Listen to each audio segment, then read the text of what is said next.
Bienvenue dans les matinales de Rachel, peuple de Dieu, shalom, shalom. Que la grâce et la paix vous soient données de la part de Dieu notre Père et de notre Seigneur Jésus-Christ.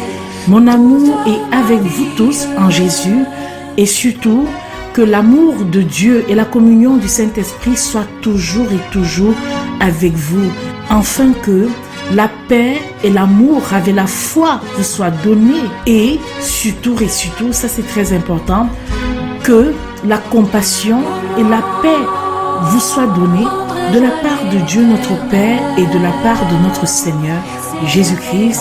Bienvenue dans l'émission Les Matinales de Rachel, moment d'échange, moment de partage, moment de prédication, moment d'édification, moment de communion, moment fraternel aussi d'écoute, moment de prière et moment de louange et d'adoration. Vous êtes à la bonne porte. Vous êtes au bon endroit sur Radio Menorah Yeshua. Soyez tous bénis dans le nom de Jésus-Christ, notre Sauveur. Peuple de Dieu, un très grand shalom à vous tous. Je pourrais multiplier les salutations, je pourrais les multiplier, mais ce que je souhaite pour toi, bien-aimé, toi qui viens de nous rejoindre dans cette émission, mon bien-aimé, ma bien-aimée, je souhaite que tu prospères à tous égards et sois en bonne santé, comme prospère l'état de ton âme. Surtout que la paix soit avec toi.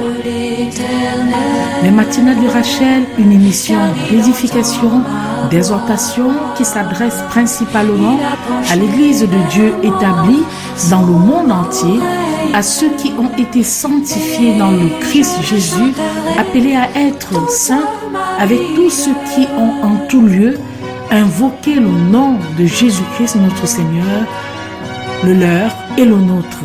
Soyez bénis. Alors oui, les matinales de Rachel, c'est également une émission qui s'adresse à tous les saints dans le Christ Jésus qui sont partout dans le monde entier, à l'Église de Dieu établie où qu'elle soit, dans les assemblées, dans les églises locales et également dans les maisons. À titre individuel, ces matinales s'adressent à vous. L'obéissance également de la foi parmi tous les païens, à tous ceux qui, comme moi, sont appelés gentils, cette émission est également pour vous. Car vous faites partie, vous aussi, vous faites partie des appelés de Christ. À tous les bien-aimés de Dieu qui sont partout dans le monde entier, soyez bénis. À ceux également qui pourraient être mes enfants spirituels, en notre commune foi en Jésus-Christ, soyez bénis. Aux étrangers, où que vous soyez, dans la diaspora, partout, soyez également bénis. Sachez aussi que cette émission s'adresse également aux non-croyants, aux athées, à ceux qui hésitent encore. Soyez tous bénis. On en a besoin, nous tous, d'être bénis dans le nom de Jésus-Christ, notre Sauveur. Vous êtes à la bonne porte. Vous êtes dans les matinales de Rachel. Je prie sans cesse pour vous tous encore qui serviteurs de l'Éternel, vous qui êtes ceux qui ont reçu par la justice de notre Dieu et notre Sauveur Jésus-Christ une foi d'un aussi grand prix que la nôtre.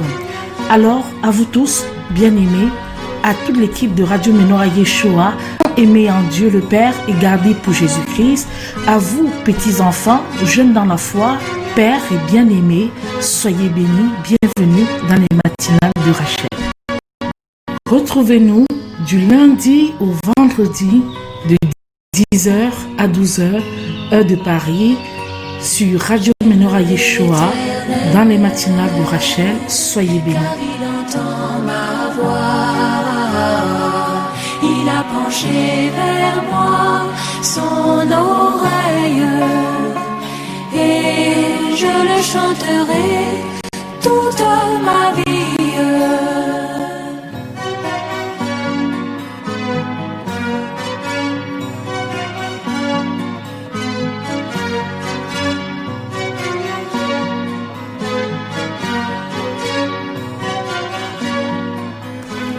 Bonjour à tous, bien-aimés, chers auditeurs de Radio Menorah Yeshua. Bienvenue dans votre émission Les Matinales de Rachel, Peuple de Dieu. Que le Seigneur, qui est toujours notre guide, notre roi, continue encore et encore de nous garder, de nous fortifier et de nous montrer la voie que nous devons suivre, le chemin que nous devons prendre, mes bien-aimés. Dieu est grand, il est bon, il est merveilleux. Alors, mes bien-aimés, aujourd'hui, je m'en vais m'entretenir avec vous suite à un partage que le Seigneur nous envoie sous forme de songe. Et ce partage, c'est une mise en garde à tous ceux qui rejettent ou alors ne prennent pas en compte les messages que le Seigneur envoie, soit qu'ils rejettent, soit alors ils en mettent de doute ou de réserve par rapport au message que le Seigneur envoie. Donc, je l'ai reçu cette nuit, nous sommes bien le 15 janvier 2021 et je rends grâce à Dieu pour vous qui nous écoutez ou qui nous écouteront, sachant qu'il est possible pour vous de nous écouter tant au niveau des radios. Vous pouvez retrouver rapidement en tapant dans n'importe quel moteur de recherche le nom de notre radio. Vous pouvez également nous contacter via notre site web officiel menorahyeshua.org ou alors sur les chaînes YouTube que nous avons, notamment la chaîne Menorah Yeshua TV. Ce n'est pas la seule, il y en a plusieurs, mes bien-aimés. Notamment la révélation du Messie, la chaîne de la sœur Esther, Jésus-Christ vainqueur pour la sœur Célestine, Pénia la rencontre de Dieu, Avenir en Christ et Glorifie chaîne de la sœur Lisa. Dans tous les cas, il y a pas mal de canaux de diffusion, d'écoute mis à votre disposition pour faire en sorte qu'on s'entretienne, qu'on se nourrisse et que le Seigneur continue encore d'opérer des vrais changements dans notre cœur. On va tous prier le Seigneur pour le remercier pour ses grâces et ses bontés.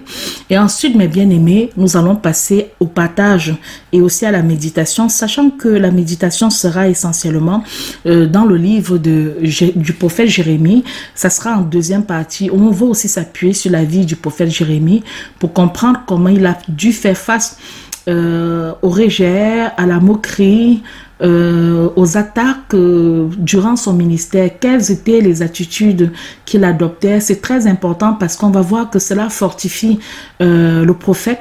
Cela soutient celui qui apporte un message de la part de Dieu et nous sommes tous conscients que le message n'est pas toujours accueilli comme il devrait l'être. Cela ne date pas d'aujourd'hui.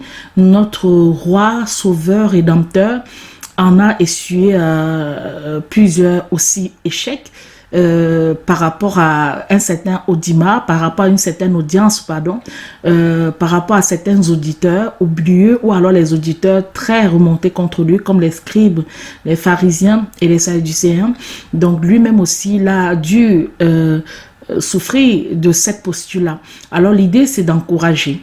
L'idée, c'est de permettre aux uns aux autres de se retrouver face à de telles situations et de continuer simplement, de ne point lâcher, de ne point se décourager et de regarder à ce moment-là toujours à Christ, jusqu'à ce que, voilà, ce qu'il faut faire, ce qu'on a été appelé à faire, nous puissions le faire. Ça, c'est ce qui est plus important.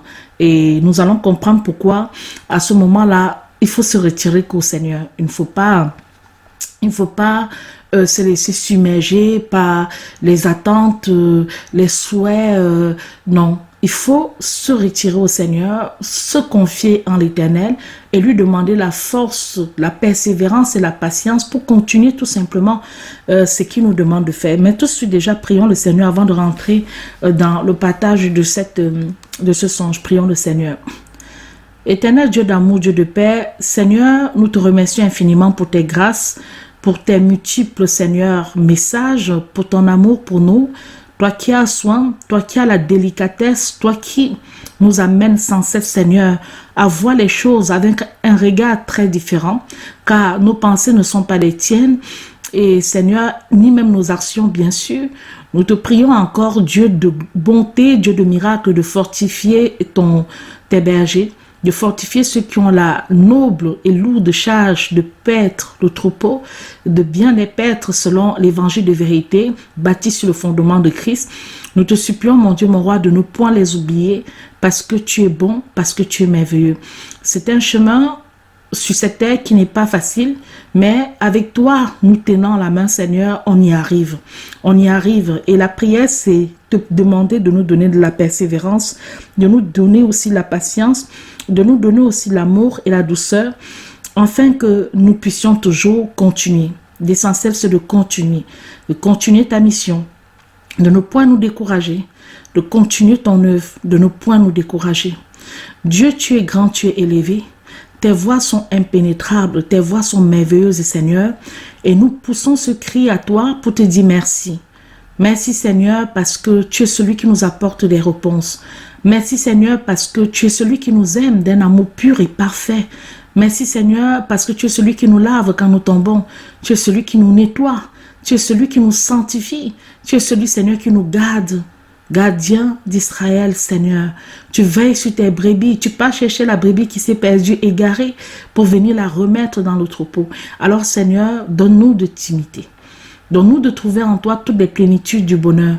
Donne-nous, lorsque nous regardons vers toi, Seigneur, que nous voyons, Père, que ta face, que ta lumière, que nos yeux soient focalisés que sur toi, Seigneur, et que rien ne puisse de près ou de loin nous déstabiliser en aucune manière, parce que là où, Seigneur, nous t'avons trouvé, là où tu es, là aussi est notre trésor. Et notre cœur rythme, Seigneur, en unisson dans cette merveilleuse musique harmonieuse, Seigneur, entre toi et nous. Alors oui, soutiens cette alliance, mon Dieu. Donne-nous encore et encore de marcher le temps que tu as fixé pour nous. Donne-nous encore et encore de faire nos pas le temps que tu as fixé pour nous. Ô Dieu bon, Dieu de bonté, aide-nous continuellement. Remplis-nous, Seigneur, vraiment de ta lumière, de ta grâce. Remplis-nous, Seigneur, vraiment de ta paix. Et remplis-nous, Seigneur, vraiment de cette élévation. Et donne-nous de ne point regarder, Seigneur, avec trop d'insistance, tout ce qui pourrait se passer autour de nous, tout ce qui pourrait se passer au niveau de la terre, afin que nous ne soyons point distraits dans ce pourquoi tu nous as appelés. Bénis les habitants de la terre. Prends pitié des uns et des autres, Seigneur. Enlève les écailles sur nos yeux, enlève les bouchons dans nos oreilles et donne-nous toujours de voir comme toi tu vois les choses. Donne-nous toujours de nous sentir soutenus par ta main qui nous relève, qui nous édifie, qui nous soutient et qui nous instruit, qui nous apaise et qui nous bénit et qui nous montre le chemin, qui nous instruit. Père, purifie nos pensées afin que nos pensées continuent de s'élever vers toi. Enfin, Seigneur, qu'il n'y ait aucune ombre de variation, aucune chose de près ou de loin, Père, qui pourrait nous troubler et qui pourrait, Seigneur, mettre à mal ce que tu attends de nous. Élève ces pensées-là. Donne-nous de regarder comme Étienne qui regardait ta gloire. Donne-nous de voir toujours ta gloire. Dans l'adversité, dans les tribulations, dans les moments de joie, dans les moments de bonheur, dans les moments de prospérité ou dans les moments de disette, donne-nous toujours de voir ta gloire. Que nous voyons toujours Christ briller devant nous. Et aide-nous à cela, mon Dieu, mon roi. Maintiens-nous sur ton pas, maintiens-nous sur ton chemin, et à tout jamais sois béni, éternellement béni, aujourd'hui béni et éternellement béni. Merci Seigneur pour tout. Amen. Amen, mes bien-aimés. Nous allons donc de ce pas commencer par ce partage. Et ce partage, comme je l'ai annoncé déjà, porte justement sur l'attitude que nous devons avoir, mes bien-aimés, pour pouvoir justement l'appel que le Seigneur, notre attitude face au message qu'il nous envoie. Alors, je vous partage donc le songe, je l'ai reçu comme je l'annonçais tantôt cette nuit, c'est-à-dire la nuit du 14 janvier au 15 janvier 2021. Et ce message s'adresse au corps du Christ, c'est un message universel où Dieu envoie le message à ceux qui soit mettent en doute ou rejettent ces messages. Et sachant que nous tous nous sommes concernés, parce que je pense que pour ceux qui sont dans le corps du Christ, certains ont certainement plus ou moins été bouleversés ou ont été dans l'interrogation suite à la réception d'un message. Donc, c'est important que nous sachions cela. Je rappelle à nos bien-aimés auditeurs que nous avons fait pas mal d'émissions déjà sur comment décrypter et comprendre les prophéties, comment demander l'intelligence pour pouvoir interpréter les messages que nous recevons de l'Éternel. Le Seigneur peut nous parler, comme nous tous nous le savons, sous forme de songe, sous forme de vision ou de paroles de connaissance, ou alors d'autres manières. Ça peut être même un verset. Vous ouvrez la parole de Dieu, vous avez un verset qui vous parle et vous comprenez que non, là, le Seigneur veut nous dire quelque chose. Cela peut être sous plusieurs formes, comme il lui plaira. Ça peut être une scène que vous voyez, vous sortez, vous êtes en train de faire quelque chose et directement, il y a une scène qui vient devant vous, elle se superpose et vous tirez enseignement par rapport à quelque chose qui vous concerne en particulier. Dieu, dans sa dans sa sagesse infinie, lui-même est lui-même orchestre. Il orchestre les scènes de vie à travers les informations selon ses propres bannières qu'il utilise pour pouvoir toucher son peuple, pour pouvoir leur dire ce qu'il souhaite leur dire. Et il peut multiplier les scènes. C'est pour ça qu'on ne peut pas être réducteur. La liste n'est pas exhaustive. Ça peut être même quelque chose qui s'affiche sur votre téléphone. Ça peut être, enfin, il peut utiliser tout ce qu'il veut pour pouvoir nous faire passer un message. Et dans son immensité, sagesse et dans son immensité, dans son intelligence aussi magnifique, parfois on peut s'y perdre. On ne se retrouve pas forcément. Alors, le Dieu qui est bon, déjà, le Dieu qui est puissant, nous a entraînés sur ce terrain plusieurs fois, c'est pas la première fois, et nous avons pu, par sa grâce, faire quelques émissions autour des prophéties. Tout est disponible sur la chaîne Menorah Yeshua TV. Vous pouvez y aller. Il y a pas mal d'émissions qui traitent de cette question, que ce soit le rôle, l'importance des prophéties, que ce soit également comment comprendre les prophéties, aussi comment interpréter les prophéties. Donc, il y a une série, et indépendamment même de ces émissions qui sont assez génériques, thématiques, axées sur les prophéties, vous en avez également même, quoique cela ne soit pas titré dans les différentes émissions, cette notion-là en fait qui apparaît toujours, parce que c'est une question qui est une question d'actualité éternelle. Tant que Christ ne vient pas, la question de prophétie continuera toujours d'exister, parce que c'est pas le moyen, c'est pas le moyen que le Seigneur utilise aussi pour édifier, pour exhorter, pour avertir, pour instruire son peuple. Alors, dans cette enveloppe des messages que nous recevons du Seigneur, précision ayant été faite, il y a plusieurs objectifs, il y a plusieurs buts pour Dieu de pouvoir justement nous envoyer ces messages. Je ne vais pas me mettre à sa place et citer tout, mais pour ce que je sais, à mon niveau, il y a des messages qui sont des messages d'encouragement. Il y a des messages qui sont, par exemple, vous êtes en train de prendre une nouvelle voie. Je vais donner à chaque fois les exemples. Vous êtes en train de, avant de partager ce songe, vous êtes en train de prendre une nouvelle voie et le Seigneur vous encourage en vous envoie un message pour vous demander de continuer, de persévérer sur cette voie parce que la voie, il apprécie en fait. Il peut y avoir aussi, vous êtes en train de faire quelque chose, vous avez soit mis en place une action ou vous avez fait quelque chose, même qui est passé comme ça sous silence et tout, et le Seigneur vous montre qu'il a vu, cela ne lui a pas échappé. Il y a beaucoup de manières pour Dieu de nous encourager. Ce n'est pas forcément nous qui recevons. Ça peut être un tiers qui reçoit et la personne va venir te dire que oui, le Seigneur m'a montré que tu étais en train de me faire ci, tu étais en train de faire cela et tout. Donc, le Seigneur encourage par aussi les messages que nous recevons. Et quand bien même les hommes sont ingrats, ne reconnaissent pas des bonnes actions qui leur sont faites, Dieu peut encore lui-même décider de les utiliser pour vous montrer et témoigner qu'il a vu ce que vous avez fait. Donc ça fait partie d'un exemple. Un autre exemple de type de contenu qui peut envoyer, ça concerne l'instruction. Ça concerne l'instruction. Dans l'instruction, surtout autour de sa parole, peut-être il y a des sujets un peu difficiles. Par exemple, moi je vais parler pour moi, lorsqu'on fait souvent des émissions, soit on n'a pas forcément déjà le sujet sur lequel on veut parler, il peut nous aider par un songe que nous recevons, un verset, un chant, un cantique. Il m'a donné des chants, il m'a donné aussi même des recettes médicinales qui vous ont souvent été partagées, que ce soit en live, que ce soit également sur les différentes chaînes et tout. Donc, le Seigneur peut nous instruire. Il peut même encore nous sortir de l'erreur. C'est-à-dire que nous croyons en quelque chose et il vient nous montrer que non, en réalité, c'est plutôt de cette manière ce qu'il faut faire. Donc, Dieu utilise plein de choses, plein de messages pour asseoir notre instruction. Et ne pensons pas que cela prendra fin parce qu'on ne finit pas d'apprendre, on ne finit pas de s'instruire avec le Seigneur. Nous sommes toujours à l'école et il est important que tant que Satan n'a pas été lié, tant que le Seigneur n'est pas venu, nous avons besoin de nous instruire pour comment dire, fortifier nos armes de défense spirituelle pour pouvoir aussi dispenser cela autour de nous, afin d'être pas des enseignants oublieux, mais ceux justement qui sont rompus à l'enseignement, afin de dispenser cette grâce autour d'eux, autour de ceux qui les écoutent. Alors, il peut aussi avoir des songes d'information ou de révélations à proprement parler. Il s'agit un peu des informations qui étaient cachées, qui n'étaient pas connues, soit les personnes qui sont concernées avaient pris soin de garder ou de cacher, soit tout simplement, vous ne connaissiez pas, vous n'avez pas une idée simplement de ça. Ça peut être la révélation d'une information qui concerne peut-être même la vie privée de quelqu'un. Une personne, par exemple, qui n'avait pas une idée de l'existence même de son enfant, etc. Et le Seigneur montre, ça c'est un exemple que je cite. Ça peut aussi être, par exemple, vous ne saviez pas que une personne de votre entourage était très malade.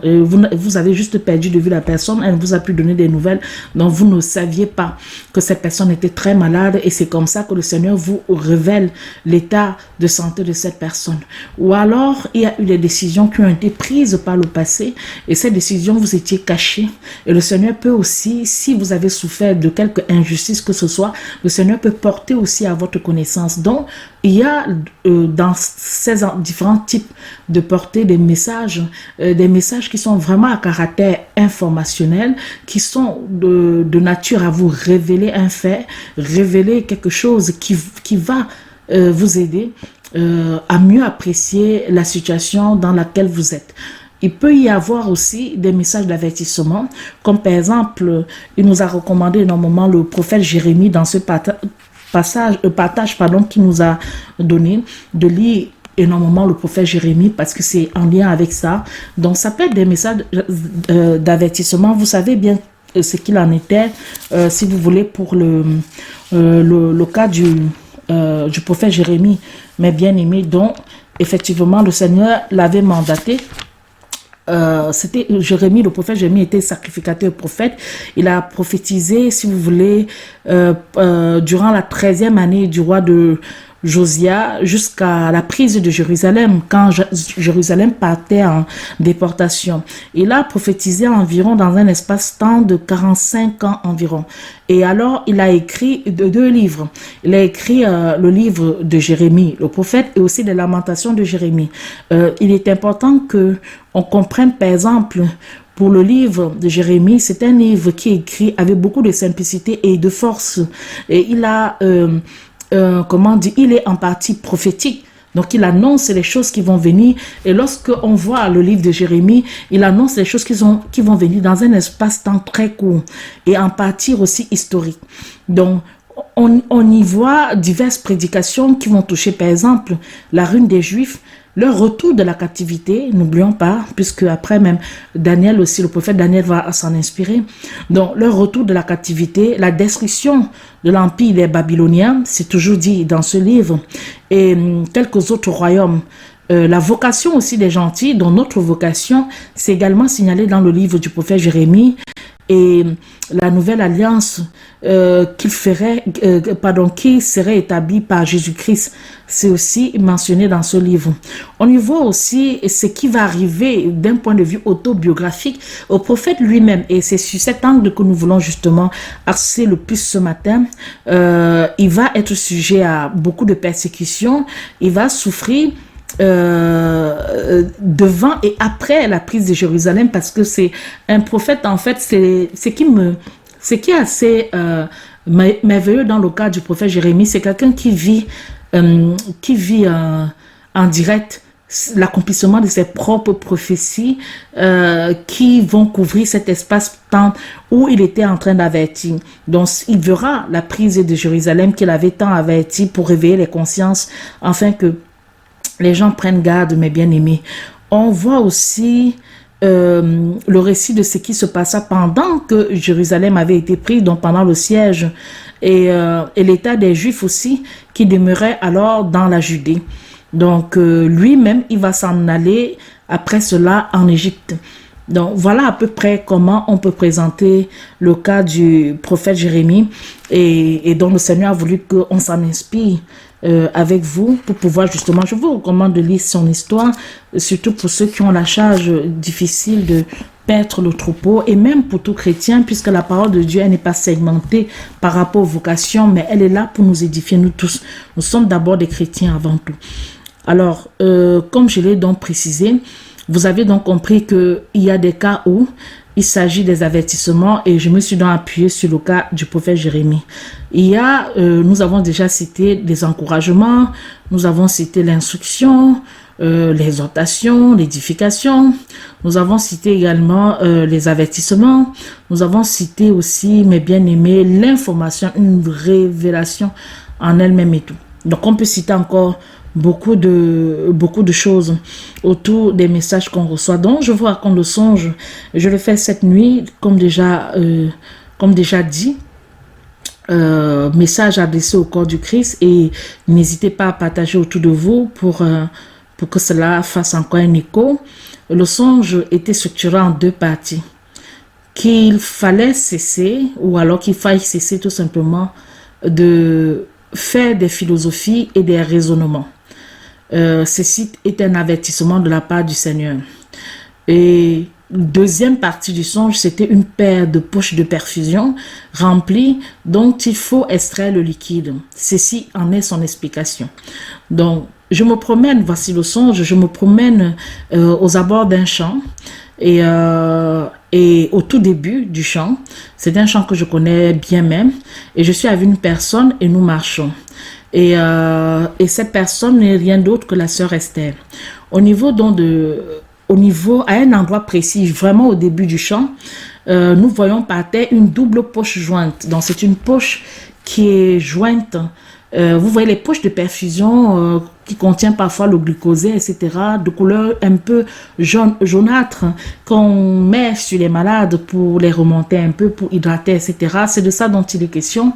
Et donc, nous trouvons cette double poche jointe. Elle était jointe par terre, et elle était bien remplie, hein, donc c'était vraiment bien rempli. Alors je la ramasse et je constate qu'il a plu dessus, on le voit, il y a un peu de terre qui y était aussi. Donc vous savez, quand quelque chose au sol et quand il pleut, il y a un petit peu de la boue qui vient, un peu quelques grains de boue qui vont venir se fixer dessus, mais c'était pas exagérément sale. Et on va nettoyer et on va se diriger vers une zone qu'on appelle la zone de blanchisserie. Donc là où à cet endroit précis, on a l'habitude de laver le linge et de nettoyer. Alors là, lorsqu'on a vu cette poche, on pensait d'abord que cette poche contenait un médicament, donc contenait soit du glucosé ou du salé. Donc à la voir comme ça au sol, limite on était convaincu que c'était une vraie poche de perfusion. Mais lorsqu'on a, puisque ça avait le même aspect, lorsqu'on a rapproché, c'est là qu'on a vu qu'il y avait plutôt des urines en lieu et place justement du liquide qui était là. Et il fallait en extraire en fait. Donc les tenant en main et arrivé au niveau justement de la blanchisserie où on nettoyait habituellement les habits à cet endroit, il fallait chercher un instrument pour percer les poches afin d'extraire les urines. Donc il fallait trouver un instrument assez fin pour pouvoir extraire les urines qui étaient dans ces poches-là et laisser couler dans la rigole, bien sûr, parce qu'à côté, il y avait une rigole. Or, le souci qu'on avait, c'était qu'on ne pouvait pas prendre n'importe quel instrument parce qu'il ne fallait pas que cet instrument fasse une entaille, une grosse entaille sur les poches. Donc, il fallait s'assurer que le trou ne devrait pas être très grand afin que ces poches soient utilisables. Bon, ne me demandez pas comment je savais, vous savez comment les rêves sont. On a des informations qui arrivent comme ça, etc. Donc, il ne fallait pas abîmer, surtout pas les poches. Donc, on a commencé à chercher avec la sœur qui m'accompagnait. Et c'est comme ça qu'on a finalement résolu de prendre une très fine aiguille, très fine, et pas vraiment grosse quoi. Et parce qu'elle avait été trouvée appropriée, on a percé légèrement les poches. Et le mauvais liquide sortait tout doucement, lentement. Et vous savez que vous pouvez faire l'expérience, vous pouvez mettre de l'eau dans du plastique, un plastique qui est assez solide, parce que si le plastique n'est pas solide, le débit de l'eau qui va sortir sera rapide. Mais un plastique qui est vraiment, vous savez que ces poches ne sont pas, on ne peut pas les percer facilement. Il y a quand même une bonne barrière et tout. C'est un peu comme si vous preniez une aiguille et vous perciez une bouteille. juste à vue une guille, l'eau ne va pas dégouliner. L'eau va sortir tout doucement, ça ne va pas non plus couler à flot. Alors, c'est le même principe en fait. Donc, le liquide sortait lentement et il fallait que de temps en temps, j'applique, comme je tenais les deux poches dans les mains, j'applique. Et il fallait aussi donner le sens d'orientation pour l'évacuation en fait du liquide. Donc pour que ça ne mouille pas, ça ne nous salisse pas, mais que ça tombe directement au niveau de la zone d'évacuation qui était prévue. Donc du coup les poches étaient un peu relevées. Elles étaient un peu relevées. Et la deuxième visait justement à appliquer quelques petites pressions de temps en temps pour accélérer un peu le débit de sortie de ce mauvais liquide. Parce qu'il fallait que ça sorte quand même, il fallait augmenter un peu la vitesse de sortie quand même. Commençait à me faire mal. Vous savez, j'étais dans une position un peu accroupie. Donc il y avait un genou, c'était mon genou gauche qui était un peu presque par terre. Et parce qu'il fallait être à la hauteur de la rigole et faire en sorte que ça puisse s'évacuer dans la zone qui était destinée à son évacuation. Et l'autre genou, le genou ou la jambe, dois-je dire, droite était un peu relevée. Et à côté de ça, il y avait aussi le soleil qui éblouissait un peu le visage, dont la position adoptée dans ce songe n'était pas très confortable. D'ailleurs, je ressentais déjà les douleurs et vous-même, vous savez que lorsqu'on n'est pas dans une position confortable au niveau de la motricité, et parfois on n'est pas très à l'aise. La personne qui était avec moi était, elle, debout et observait la scène. Et cette personne m'avait aidé dans la première partie. On avait enlevé la boue ensemble. Ensuite, maintenant, à rechercher l'instrument qu'il fallait, cette petite aiguille. Mais pour ce qui était de l'évacuation et de l'extraction, la personne était un peu juste à côté, mais ne prenait pas vraiment part cela. Alors, donc, finalement, ce mauvais liquide est sorti. Et tout sorti. Et à vue d'œil, on ne voyait même pas les petits trous qu'on avait fait, ces petites entailles qu'on avait fait pour pouvoir les extraire. Ça ne se voyait pas du tout. La poche était exactement comme une poche ordinaire, prête à remplir, prête à contenir un nouveau liquide. Et il fallait aussi passer la main, il fallait simplement passer la main dessus. Vous savez, quand on veut lisser quelque chose, lisser une surface, vous avez par exemple un tissu que vous voulez lisser, ou alors vous lissez quelque chose, c'est là qu'il y a une petite zone qui peut être rigueuse. Et c'est qu'à ce niveau qu'on pouvait même se rendre compte que en fait il y avait une légère entaille à ce niveau-là. Donc les poches vidées de ce mauvais liquide étaient propres à bon usage. On ne peut que rendre grâce à Dieu aussi pour son intelligence et pour la sagesse qu'il donne à ses enfants. Parce que tellement il est merveilleux, tellement il est grand que vraiment on s'incline quelquefois devant sa majesté. Alors, mes bien-aimés, nous allons tout de suite commencer à interpréter ce songe. Mais avant, je souhaite lire le chapitre 12, c'est le chapitre sur lequel je suis tombée. Je n'ai pas vraiment eu tout le temps de pouvoir méditer dessus parce que je l'ai reçu très tôt ce matin. Ce songe, je n'ai vraiment pas eu le temps de pouvoir totalement méditer dessus.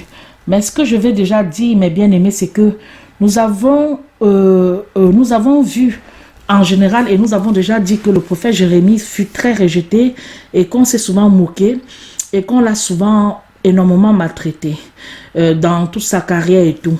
Mais c'est aussi, le prophète Jérémie, c'est aussi l'exemple pour tous ceux qui ont été maltraités, soit par leurs frères, soit par leur propre famille, pour tous ceux qui ont été accablés dans de telles conditions. Donc, il est important de le lire et de comprendre que le prophète Jérémie n'a jamais renoncé. On ne lit pas ça pour tomber dans un état de complaisance en disant « Ah, moi aussi je souffre comme le prophète Jérémie ». Non, c'est pour comprendre qu'il ne faut pas renoncer. Si certains parmi vous ont été confrontés à l'injustice au point de penser ne plus pouvoir la supporter, il faut vous intéresser à cela. Venez lire ce magnifique livre. Cela va vous aider. Si vous avez dû regarder tout ce qui est laid, injuste, indésirable, au point de penser ne plus pouvoir le supporter, il faut lire. Souvenez-vous de Moïse aussi. À un moment donné, il voulait que le Seigneur lui enlève ses charges parce qu'elle devenait assez pesante aussi. Mais il faut se fortifier, il faut se fortifier. Donc, c'est pour ça que ce message qui arrive au corps du Christ doit être pour nous encore rempli d'éléments de compréhension. Lisons Jérémie 12 et on va commencer à interpréter le message. Nous allons lire comme d'habitude dans la version de Jean-Fédéor Serval de 1771, dans le livre de Jérémie, le prophète, au chapitre 12. Éternel, quand je contesterai avec toi, tu seras trouvé juste. Cependant, j'entrerai dans une sorte de contestation avec toi. Pourquoi la voix des méchants a-t-elle prospéré? Et pourquoi ceux qui agissent très perfidement sont-ils en paix? Tu les as plantés et ils ont pris racine. Ils s'avancent, même ils fructifient. Tu es près de leur bouche et loin de leurs pensées. Mais toi, Éternel, tu m'as connu, tu m'as vu et tu as sondé comment mon cœur est disposé envers toi. Tu les traîneras comme des brebis pour être égorgés et tu les prépareras pour le jour de la tuerie. Jusqu'à quand la terre sera-t-elle dans le deuil et l'herbe de tous les champs séchera-t-elle à cause de la malice de ses habitants? Les bêtes et les oiseaux sont dessaisis. Quoi qu'ils eussent dit, on ne verra point notre fin. Si tu as couru avec les gens de pied et qu'ils t'aient lassé, comment te mêleras-tu parmi les chevaux? Et si tu n'es pas en assurance dans une terre de paix, que feras-tu lorsque le Jourdain sera enflé? Certainement tes frères même et la maison de ton père, ceux-là même agiront perfidement contre toi. Eux-mêmes crieront après toi à plein gosier. Ne les crains point, quand même ils te parleront aimablement. J'ai abandonné ma maison, j'ai quitté mon héritage, j'ai livré ce que mon âme aimait le plus dans la main de ses ennemis.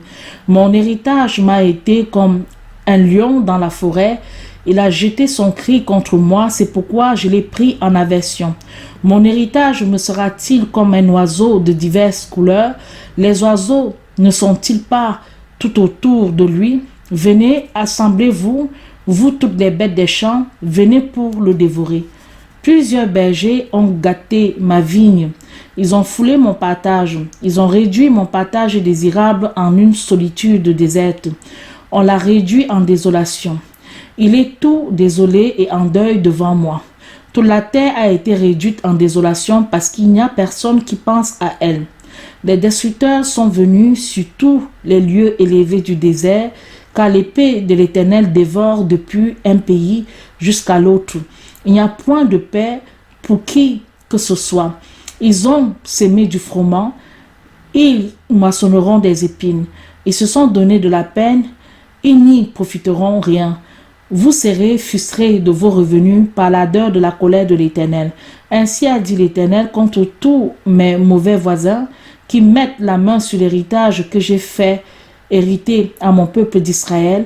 Voici, je vais les arracher hors de leur pays et j'arracherai la maison de Juda du milieu d'eux. Et il arrivera qu'après les avoir arrachés, je me retournerai vers eux, j'aurai compassion d'eux, et je les ferai retourner chacun à son héritage et chacun à sa terre.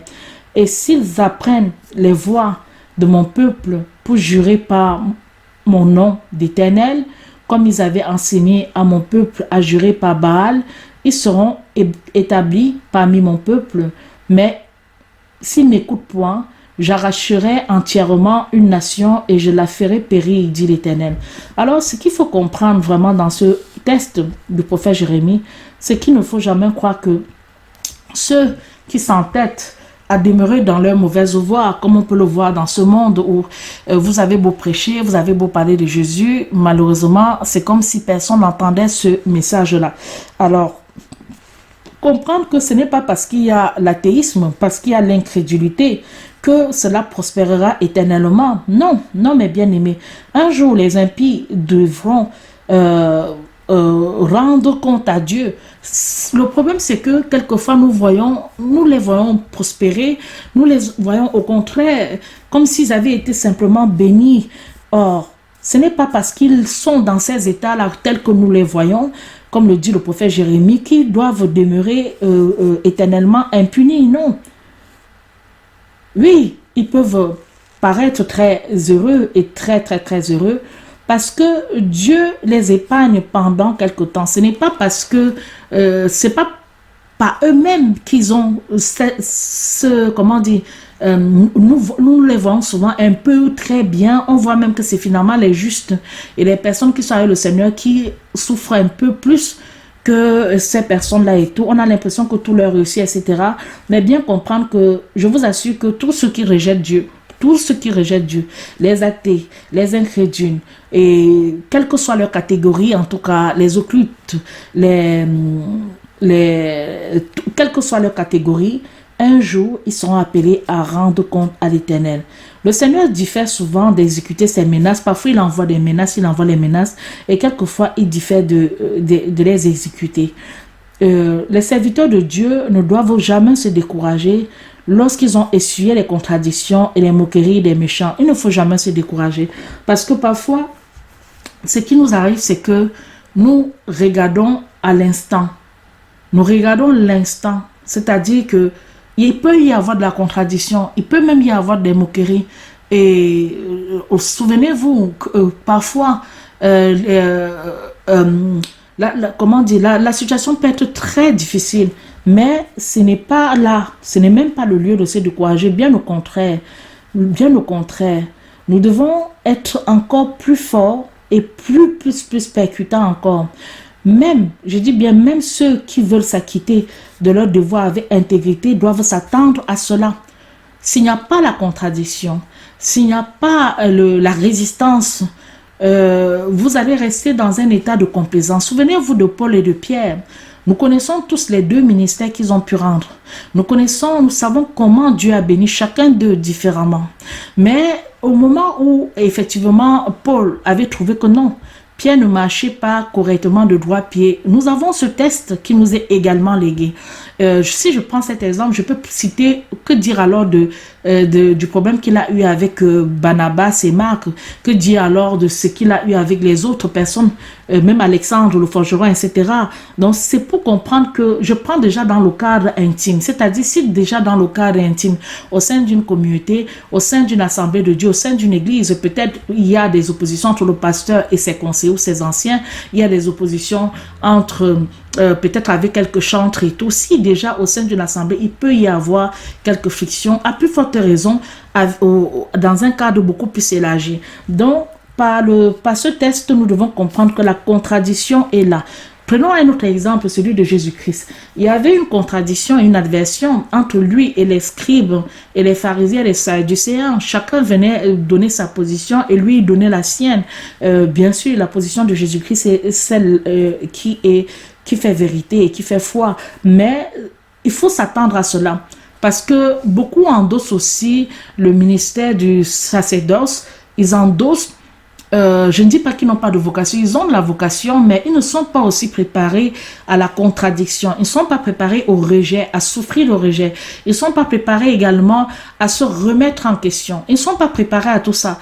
Donc, quand tout va bien, ça va bien, vous pouvez tirer le meilleur d'eux. Mais quand ça va mal, vous tirez le pire d'eux. Oh, c'est pas ça. Il faut vraiment, mes bien-aimés, dans ce test, nous comprenons que le berger, le serviteur de Dieu doit s'attendre à cela. Et quand il s'attend à cela, ça arrive comme ça, là, bon, il sait. Je ne veux pas dire que ça ne peut pas l'affecter, mais au moins s'il est préparé.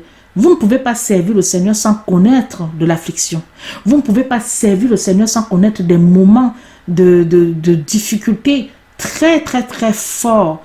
Et surtout, plus on progresse dans l'iniquité, le mystère de l'iniquité qui se repent à couler de vagues, et plus on progresse vers la fin de ce siècle présent, plus les cœurs s'endurcissent. Vous allez voir même autour de vous des personnes, par exemple, qui souriaient plus facilement et qui pouvaient vous contacter spontanément, prendre de vos nouvelles. Vous allez voir que de plus en plus, c'est un peu difficile. Les gens ne prennent pas forcément des nouvelles et quand ils appellent, même parfois, c'est pour poser plus leurs problèmes et tout. Donc, il faut s'y attendre.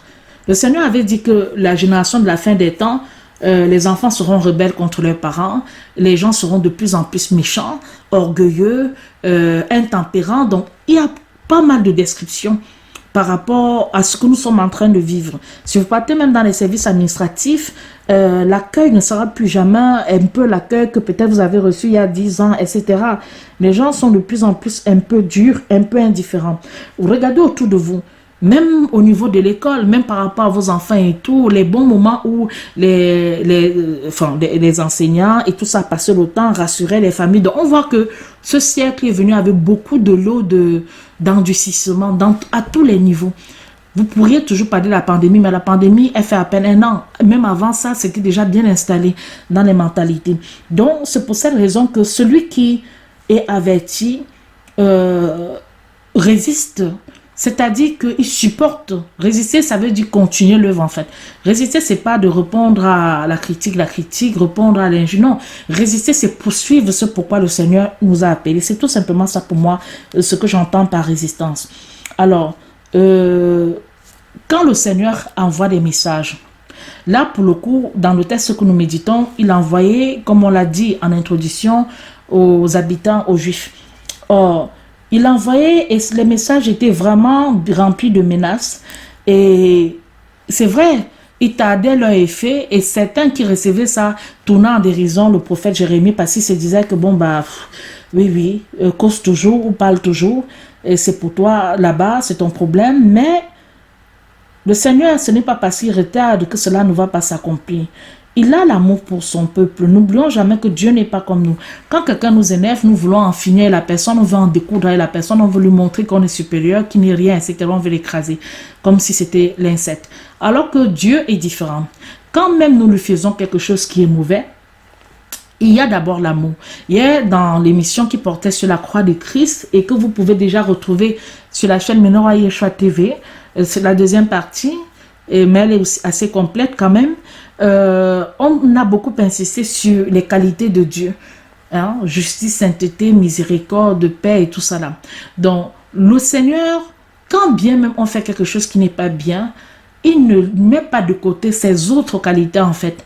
Le Seigneur traite les dossiers sans encore me substituer et commencer à parler à sa place, mais il traite en tenant compte de ses caractéristiques. Il y a sa colère, mais sa colère n'est jamais détachée de sa miséricorde. Il y a sa colère, mais sa colère n'est jamais détachée de son amour. Il y a sa colère, mais ce n'est jamais détaché de sa justice. C'est pour ça que le prophète Jérémie s'étonnait que, mais regarde, j'ai l'impression même que tu les fais plutôt prospérer et pourtant leurs actions sont très loin de tes pensées. Or, c'est pour ça qu'il faut aussi comprendre pourquoi le Seigneur peut différer le temps de sa colère. Pourquoi il peut retarder l'exécution de ses sentences. Il prend du temps. Il prend du temps et parfois le temps peut nous paraître très long, surtout lorsqu'on est sujet vraiment à beaucoup de tourments. Alors, il va encore rappeler à Dieu, j'ai abandonné ma maison, j'ai livré ce que mon âme aimait le plus dans la main de ses ennemis. Donc, c'est quand même très fort. C'est un cri de détresse qu'il envoie. Or, Dieu fait connaître qu'il avait à dessein de châtier premièrement son peuple et ensuite les nations voisines et même de recevoir ces nations idolâtres dans son alliance. Donc, c'est pour ça qu'il introduit aussi la possibilité pour nous, les gentils et les païens, de pouvoir accéder à cette grâce qu'il accorde. Nous pouvons donc voir par là que Dieu est tout ensemble juste et miséricordieux, qui n'a point égard à l'apparence de personne, absolument pas, qu'il regarde uniquement à l'intégrité et à la droiture. Donc, quel que soit comment on peut être, quel que soit ce que nous pensons être, Dieu regarde à l'intégrité, à la droiture. C'est ça qui est très important pour lui. Et c'est ce qui paraît clairement, en tout cas, après, bien sûr, la venue de notre Seigneur Jésus-Christ dans la vocation de gentil, puisque cela aussi est également cité. Alors, revenons dans l'interprétation de ce songe. Maintenant qu'on a médité un peu sur cette parole, revenons donc et demandons compréhension. Nous allons prendre quelques éléments qui sont utilisés. Déjà, le songe est structuré en deux parties. La première partie, c'est que il faut cesser des philosophies et des raisonnements, avertissements de la part du Seigneur. La parole de Dieu fait état également de ces philosophies-là, mes bien-aimés, même si ce n'est pas exactement l'expression philosophie qui est utilisée, c'est fable. C'est fable. Donc nous avons, cela est mentionné également dans la deuxième épître de Timothée, première épître de l'apôtre Paul à Timothée, Alors, il est écrit, c'est le verset 4 qui fait mention de ça, mais nous allons pouvoir en tout cas lire les 4 premiers, je crois même les 10 premiers versets, selon que nous pourrions, afin justement de bien comprendre ce qu'il en est. Donc, juste le temps de se mettre tout dessus.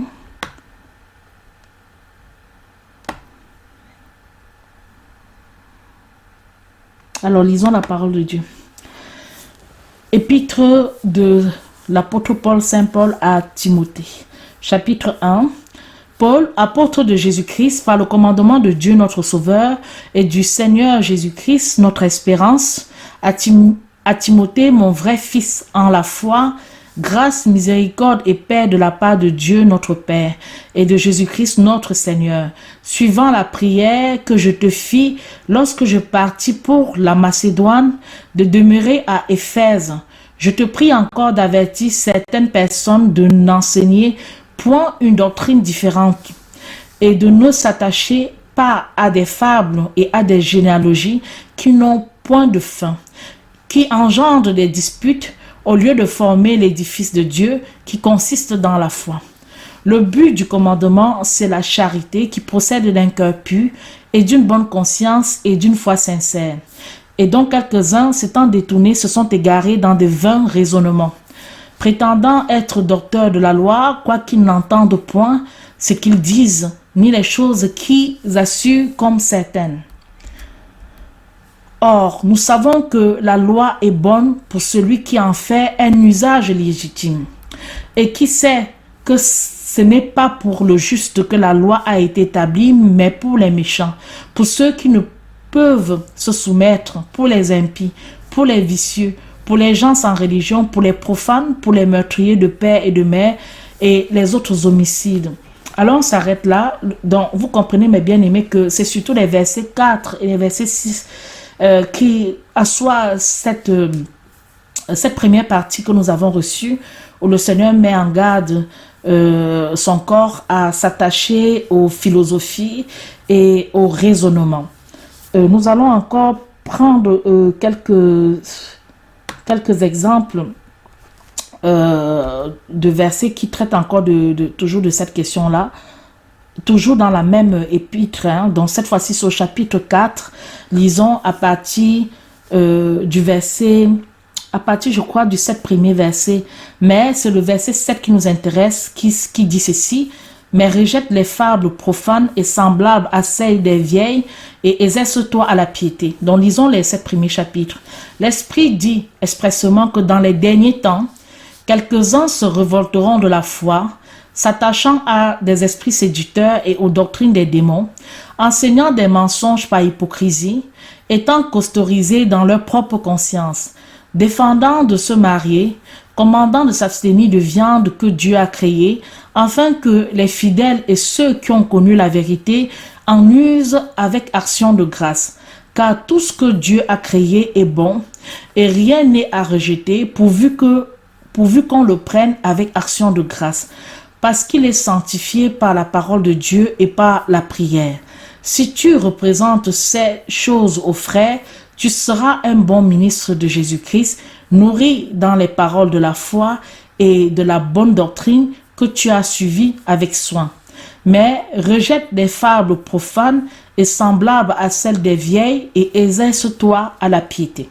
Alors, cet extrait du chapitre 4, toujours en restant dans la première épître à Timothée, de Paul à Timothée, nous comprenons que, bien sûr que même déjà au niveau de l'église primitive, qui a été l'église de fondation de notre foi, de ce christianisme, il y avait déjà cette prédication de Pierre qui est en même temps une prédiction que des faux docteurs viendraient sous des faux prétextes de piété, condamner par exemple le mariage. On le voit aussi avec des religions qui demandent aux serviteurs de Dieu de ne point se marier, etc., de rester célibataire.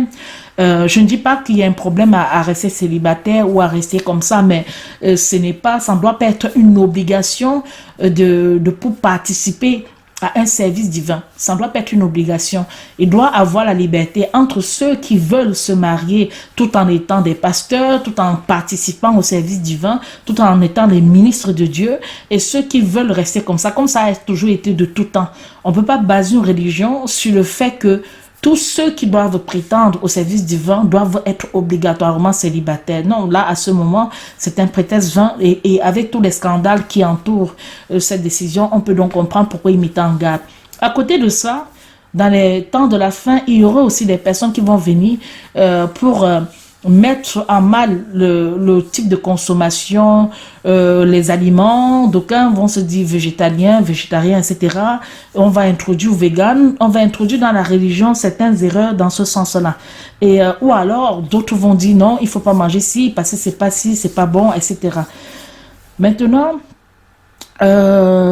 sans oublier aussi l'erreur liée à la superstition, sans oublier aussi l'erreur liée aux fables, etc.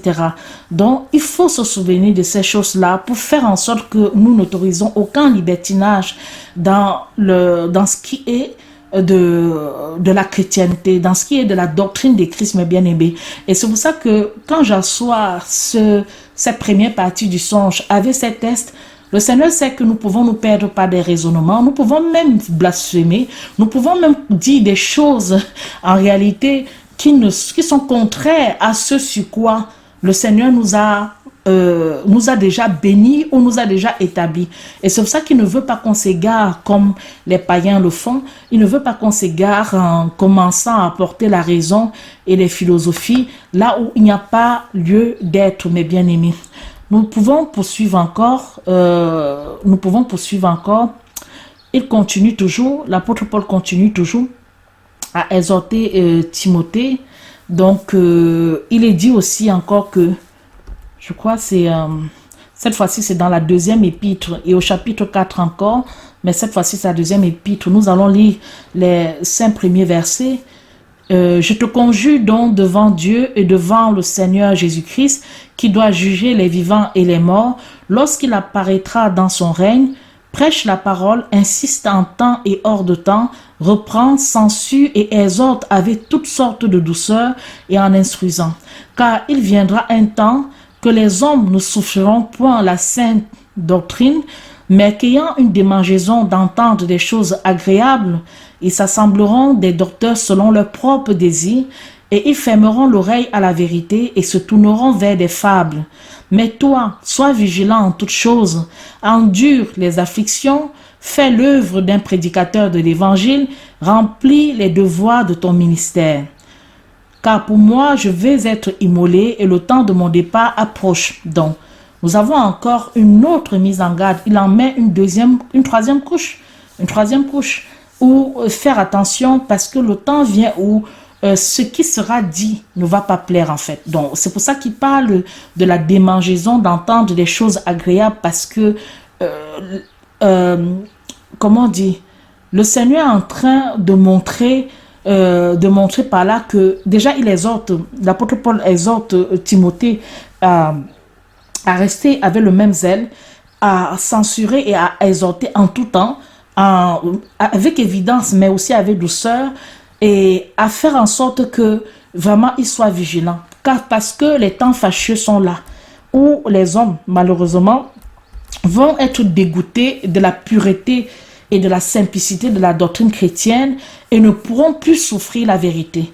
Et comme ils ne peuvent souffrir la vérité, ils vont rechercher des doctrines qui vont flatter leur curiosité et leur passion. Lorsqu'on voit seulement la multiplication des églises et des dénominations qui existent, nous pouvons comprendre que c'est encore vrai.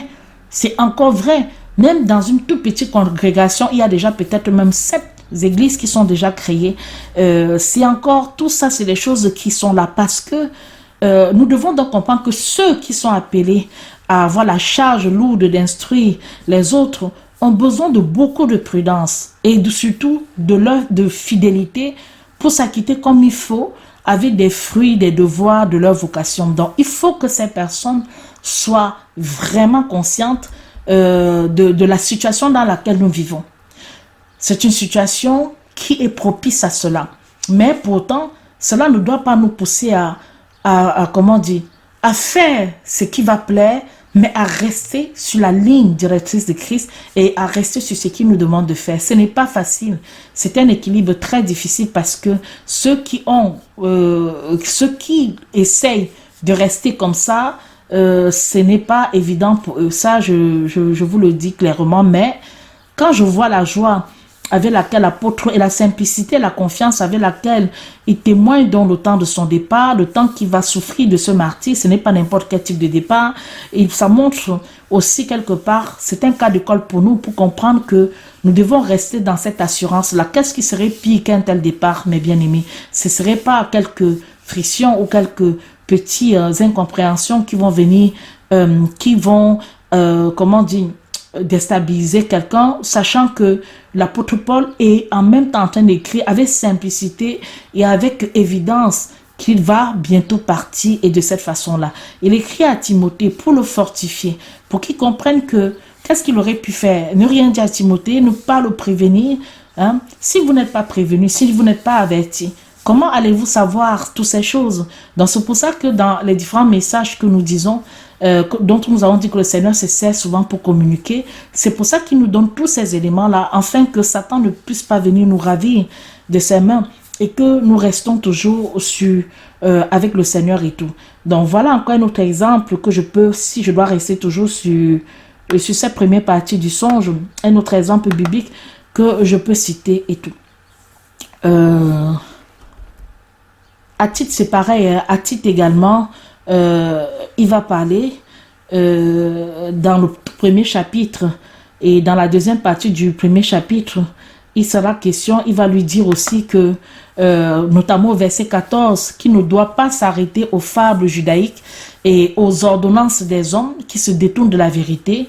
Et toutes choses sont bien pures pour ceux qui sont purs, mais rien n'est pur pour ceux qui sont impurs et pour les infidèles. Au contraire, leur esprit est souillé, aussi bien que leur conscience. Donc, une fois de plus encore, il y a cette question qui tient à cœur à l'apôtre Paul, et il va écrire de nouveau à Tite. Ce premier chapitre, notamment de cette épître à Tite, visait essentiellement à régler toutes les choses dans les églises de Crète. L'idée, c'était d'y établir des pasteurs, et par là même, cela montre que le Seigneur, notre Dieu, est un Dieu d'ordre. Il règne dans l'église et principalement dans les lieux où il y a des chrétiens. Il y a des pasteurs et leur charge est aussi, enfin, c'est vrai que maintenant c'est plus le cas, mais à cette époque-là particulièrement, c'est une institution divine et c'était d'une absolue nécessité. Mais ce n'est pas parce que c'est institué divinement et d'une absolue nécessité qu'il ne faut pas prendre des précautions. Alors, Saint Paul est très précautionneux. Il est vraiment très bienveillant, mais il est très prudent. Parce que c'est quelqu'un qui sait qu'on peut s'égarer. Il a déjà un passé, vous-même vous le savez, qui est un passé d'égarement. Il a déjà été dans une secte, c'est-à-dire il a été pharisien. Et il s'est rendu compte que lui-même aussi, il avait une obscurité des choses. Il avait cru apprécier quelque chose qu'il croyait bien, alors que c'était contraire à la volonté de Dieu. Donc, ayant déjà ce parcours, ayant déjà ce passif qui est en lui, il veut, toutes les personnes qu'il enseigne, on va voir qu'il fait un peu comme Pierre fait à Marc, on va voir qu'il est tellement soucieux, ou alors aussi aux autres chrétiens, on va voir qu'il est soucieux que ceux qui sont ses fils spirituels puissent aussi vraiment être très prudents. Alors, l'idée pour lui, c'est que Tite, tout comme Timothée, devait faire un choix exemplaire et excellent des ministres qui devaient établir pour cet emploi. C'est un emploi sacré. Pour lui, pour l'apôtre Paul, on ne devrait pas confier à n'importe quelle personne. On ne devrait pas confier aux personnes qui étaient... il fallait que ce soit des personnes sans reproche, qui avaient mené une vie exemplaire et qui avaient des dons nécessaires. C'était pas seulement mener une vie exemplaire, mais avaient des dons nécessaires pour enseigner et pour conserver la pureté de la doctrine évangélique contre ceux qui voulaient l'altérer. S'il y avait eu autant de prudence de la part, si vous voulez, du corps du Christ au jour d'aujourd'hui, il y aurait moins de sectes, il y aurait moins de dénominations. Mais n'importe qui peut se lever et brandir sa bannière, je suis ceci, on lui donne le bon Dieu sans confession, on commence simplement à dire oui c'est bon, ça peut qu'être un homme de Dieu et tout. Or, ce n'était pas comme ça. Un homme de Dieu, c'était pas marqué sur le front. On examinait ta vie, on voyait un peu, il y avait le temps d'apprécier qui tu étais, avant de te confier cette charge très lourde. Donc, On voit de plus ici qu'il est du devoir des ministres de Jésus-Christ de s'opposer aux faux docteurs et à ceux qui pourraient séduire les chrétiens et les entraîner dans l'erreur ou dans le péché. Donc, déjà, il va, toujours dans ce chapitre 1 de l'épître à Tite, l'apôtre Paul va aussi mettre en évidence le naturel vicieux des habitants de l'île de Crète parce qu'ils sont... Il va les représenter comme des gens qui sont très adonnés au mensonge, à la paresse, à la sensualité et aussi qu'ils ont des mauvaises inclinaisons. Ils sont corrompus. Et c'est pour ça qu'il fallait donc qu'il explique à Tite l'environnement dans lequel il devait évoluer, où il évoluait et qu'il devait prendre garde de ces faux docteurs et de ces mauvais chrétiens dont il parle, qui faisaient profession de connaître Dieu, mais qu'ils le renonçaient par leurs œuvres, étant abominables, rebelles et incapables de toute bonne œuvre. Donc, ces paroles sont, en fait, si vous voulez, un grand tableau de nombreux faux chrétiens qui vivent dans l'Église. Nos assemblées en sont remplies de faux chrétiens. C'est pour ça que le Seigneur nous protège. C'est pour ça que le Seigneur veut, par là, il faut bien comprendre cette première partie comme une mise en garde dans le sens que Dieu veut nous montrer que c'est lui seul qui voit. Ce n'est pas nous qui voyons, parce que si nous obéissons à notre vue, nous pouvons nous tromper. Il veut nous montrer par là que c'est lui seul qui entend. Ce n'est pas nous qui entendons. Et que c'est lui seul qui peut nous indiquer les vérités, parce que ce n'est pas quelqu'un d'autre qui peut le faire. Puisqu'il voit là où même nous-mêmes nous pouvons voir. Même celui qui reçoit cela ne peut pas voir. Alors, si vous voyez que autant de choses qui étaient nécessaires, et lorsqu'on voit comment l'Église après s'est perdue, malgré toutes ces précautions qui avaient été demandées, on comprend que il est vraiment difficile de rassembler le troupeau si ce n'est encore Dieu qui met sa main. Nous allons finir par la première partie du songe avec un dernier test. C'est la seconde épître de l'apôtre Pierre. Et comprenez que ces épîtres-là sont des épîtres universelles et c'est notamment le verset 16 qui nous intéresse. Que nous dit le verset 16 du premier chapitre de cette seconde épître de l'apôtre Pierre? Nous allons lire à partir du verset 14. Sachant que dans peu de temps, je dois quitter cette tente, comme notre Seigneur Jésus-Christ me l'a fait connaître, mais j'aurai soin qu'après mon départ, vous puissiez toujours vous ressouvenir de ces choses. Car ce n'est point en suivant des fables composées avec artifice que nous vous avons fait connaître la puissance et l'avènement de notre Seigneur Jésus-Christ. Mais c'est comme ayant vu sa majesté de nos propres yeux. Car il reçut de Dieu, on peut poursuivre, le Père cet honneur de cette gloire, lorsque cette voix lui fut adressée du milieu de la gloire magnifique. Celui-ci est mon Fils bien-aimé, en qui j'ai mis toute mon affection. Et nous entendîmes cette voix envoyée du ciel lorsque nous étions avec lui sur la sainte montagne. Nous avons aussi la parole des prophètes qui est très ferme, à laquelle vous faites bien de vous attacher et qui était comme une lampe qui éclairait dans un lieu obscur jusqu'à ce que le jour commença à luire et que l'étoile du matin s'éleva dans nos cœurs. Sachant premièrement ceci, que nulle prophétie de l'Écriture n'est d'une interprétation particulière. Car la prophétie n'a point été apportée autrefois par la volonté humaine, mais les saints hommes de Dieu, étant poussés par le Saint-Esprit, ont parlé.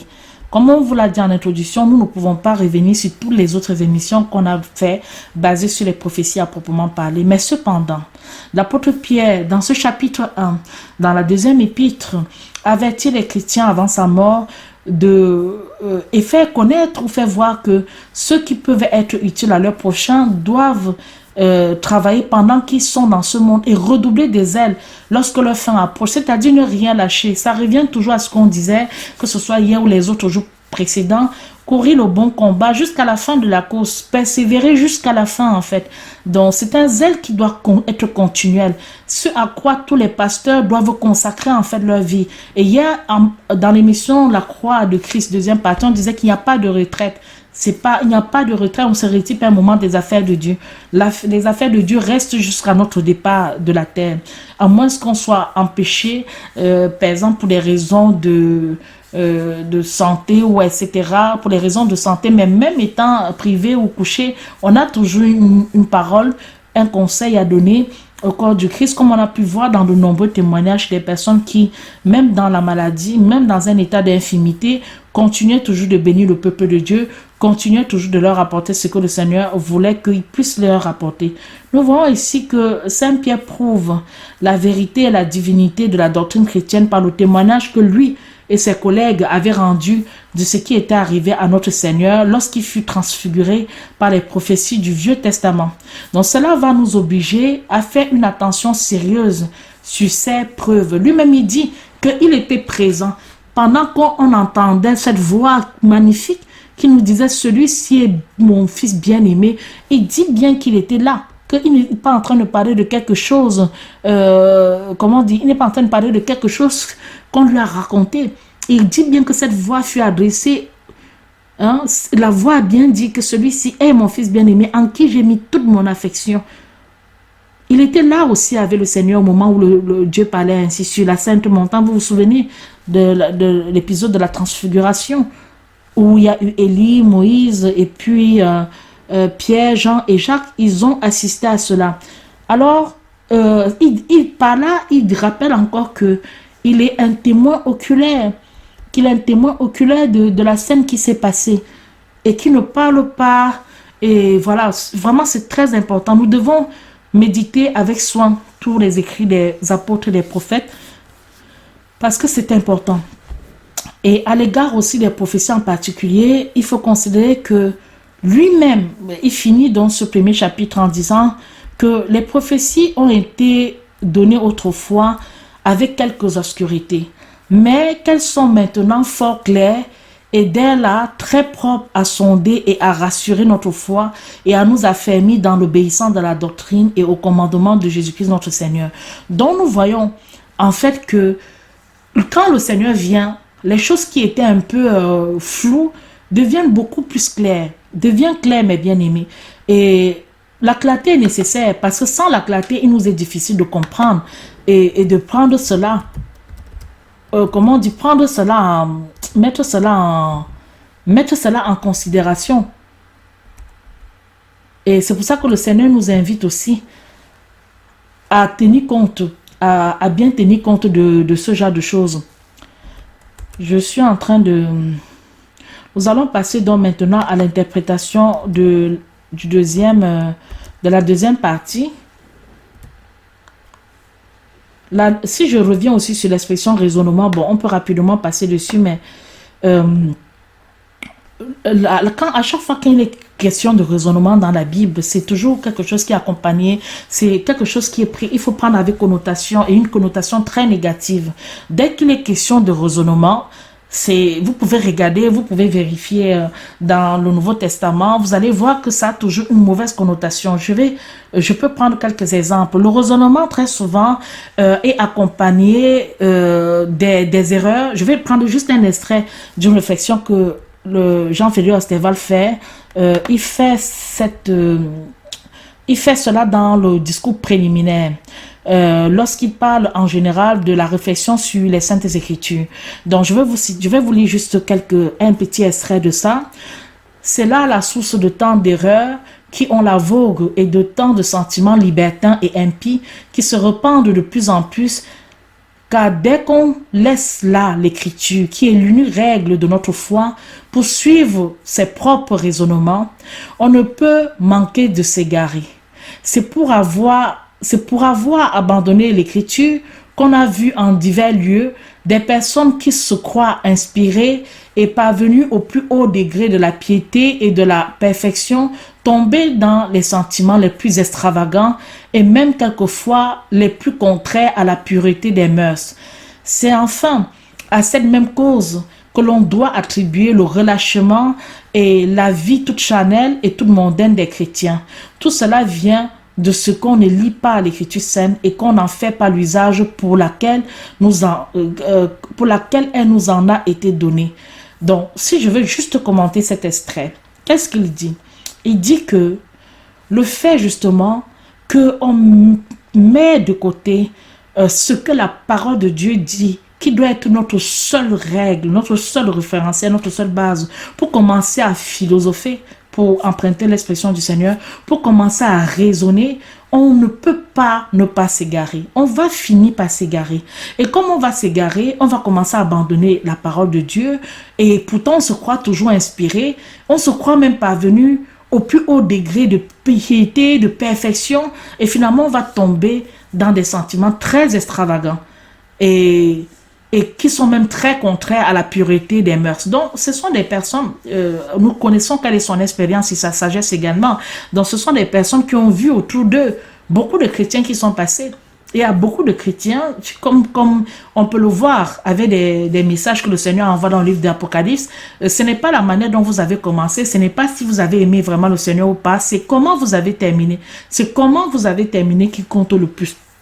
Donc, voilà la première, l'une des références qui traite sur la question des raisonnements. Il poursuit maintenant dans la partie qui traite de la soumission et l'obéissance de la foi. Je prends encore un extrait qui traite du raisonnement, il dit ceci. Ainsi, il est de la sagesse aussi bien que de la piété dans ces occasions-là de se défendre de l'esprit de curiosité et de laisser là les vains raisonnements et les recherches téméraires qui ne feraient que nous jeter dans le doute et dans l'incrédulité. Dieu a parlé, il n'en faut pas davantage. Quand nous lisons les commandements et la loi que Dieu nous donne dans sa parole pour servir de règle à notre conduite, notre devoir est de croire que l'observation de ces lois est absolument nécessaire et de nous y conformer. Donc, voilà, mes bien-aimés, un autre extrait, et je pense que on n'a pas besoin de commenter plus que ça, parce que ça parle cet extrait parle de lui-même. Nous pouvons encore, je vais prendre encore un autre extrait, toujours dans le discours préliminaire, traitant toujours de la question des raisonnements et dans la partie soumission et obéissance soumission et obéissance de foi. Alors, cet autre extrait dit, c'est pour bannir tous ces faux raisonnements, tous ces vains prétextes par lesquels on prétend éluder les déclarations les plus expresses de la parole de Dieu que les apôtres ont accoutumé de dire lorsqu'il s'agit des lois par lesquelles nous serons jugés, ne vous abusez point, ne vous séduisez point vous-même par de vains discours. Vous voyez que ça, je peux peut-être même encore un peu expliquer. Ne vous abusez point, ne vous séduisez point vous-même pas de vains discours. Parce que la philosophie et le raisonnement étaient entrés dans l'église depuis la nuit des temps. Nous avons même dans la formation des pasteurs, des évangélistes, etc., des parties qui traitent de la philosophie. Il y a parmi les cours qui suivent, et ça on en avait déjà parlé à plus d'une fois dans certaines émissions, il y a des traites qui ouvrent, il y a des cours qui ouvrent aussi vers ces domaines-là pour raisonner. Or, quand le raisonnement vient, l'incrédulité aussi n'est jamais derrière, n'est jamais trop loin, pardon, parce que cela vient, qui parle de raisonner parle aussi de doute. Il y a ce qu'on appelle dans le domaine de la science le doute scientifique. Donc, on doit douter de tout. D'abord, ça c'est une démarche scientifique. Donc, un scientifique doit douter de tout et il doit établir les hypothèses et voir si elles sont validées ou pas. C'est-à-dire, il y a la notion de validation des hypothèses et la notion d'invalidation. Et si les hypothèses sont validées, c'est un fait scientifique, c'est-à-dire c'est un fait objectif. Or, la parole de Dieu ne fonctionne pas comme ça. La parole de Dieu, c'est pas une succession d'hypothèses. La parole de Dieu, c'est le livre qui est déjà vrai. C'est-à-dire, la validation est déjà là. Et tu dois seulement prendre, tu dois obéir. Et c'est pour ça que cette partie traite de la soumission et de l'obéissance de foi. Donc, vous voyez que ce sont ces éléments-là qui sont nécessaires pour pouvoir acquérir cela. Et on ne va plus revenir sur la question de éprouver tout esprit pour savoir tout ça. Ça a été déjà dit dans différentes émissions que vous pouvez retrouver sur nos différentes chaînes YouTube et tout. Alors, nous avons encore la question du raisonnement. Le raisonnement apparaît cette fois-ci dans l'évangile de Luc au chapitre 5 et c'est le Seigneur lui-même qui parle. Lisons cet extrait. Mais Jésus, connaissant leurs pensées, prit la parole et leur dit, quel raisonnement faites-vous dans vos cœurs? Commençons un peu plus haut pour bien comprendre. À partir du verset 21. Alors, les scribes et les pharisiens commencèrent à raisonner et à dire, qui est celui-ci qui prononce des blasphèmes, qui peut pardonner les péchés que Dieu seul? Mais Jésus, connaissant leur raisonnement, leur pensée, prit la parole et leur dit, quel raisonnement faites-vous dans vos cœurs? Lequel est le plus aisé? Ou de dire, tes péchés te sont pardonnés, ou de dire, lève-toi et marche, afin que vous sachiez que le Fils de l'homme a sur la terre l'autorité de pardonner les péchés. Lève-toi, dit-il au paralytique, je te le dis, emporte ton lit et t'en vas dans la maison. Et à l'instant, ce paralytique se leva en leur présence, il emporta le lit sur lequel il avait été couché et s'en alla à sa maison, donnant gloire à Dieu. Alors, nous devons comprendre que quand le Seigneur répond à ces pharisiens qui s'offensent de voir que le Seigneur a pardonné les péchés d'une personne qui était malade, et ils ont trouvé que que Jésus-Christ a blasphémé. Le Seigneur, comme il savait, il devinait les pensées des gens, qualifie leurs pensées de raisonnement. Des raisonnements. Parce que ces personnes ont déjà cherché les occasions, toujours des obstacles par rapport au Seigneur, à ça. Mais comme rien n'est caché au Seigneur, c'est pour ça qu'il a qualifié justement de leur attitude du raisonnement. Je voulais juste faire le parallèle pour que vous puissiez bien saisir que, en réalité, à chaque fois qu'il est question de raisonnement, c'est nos pensées en fait. Dans la parole de Dieu, vous pouvez parcourir toute la Bible.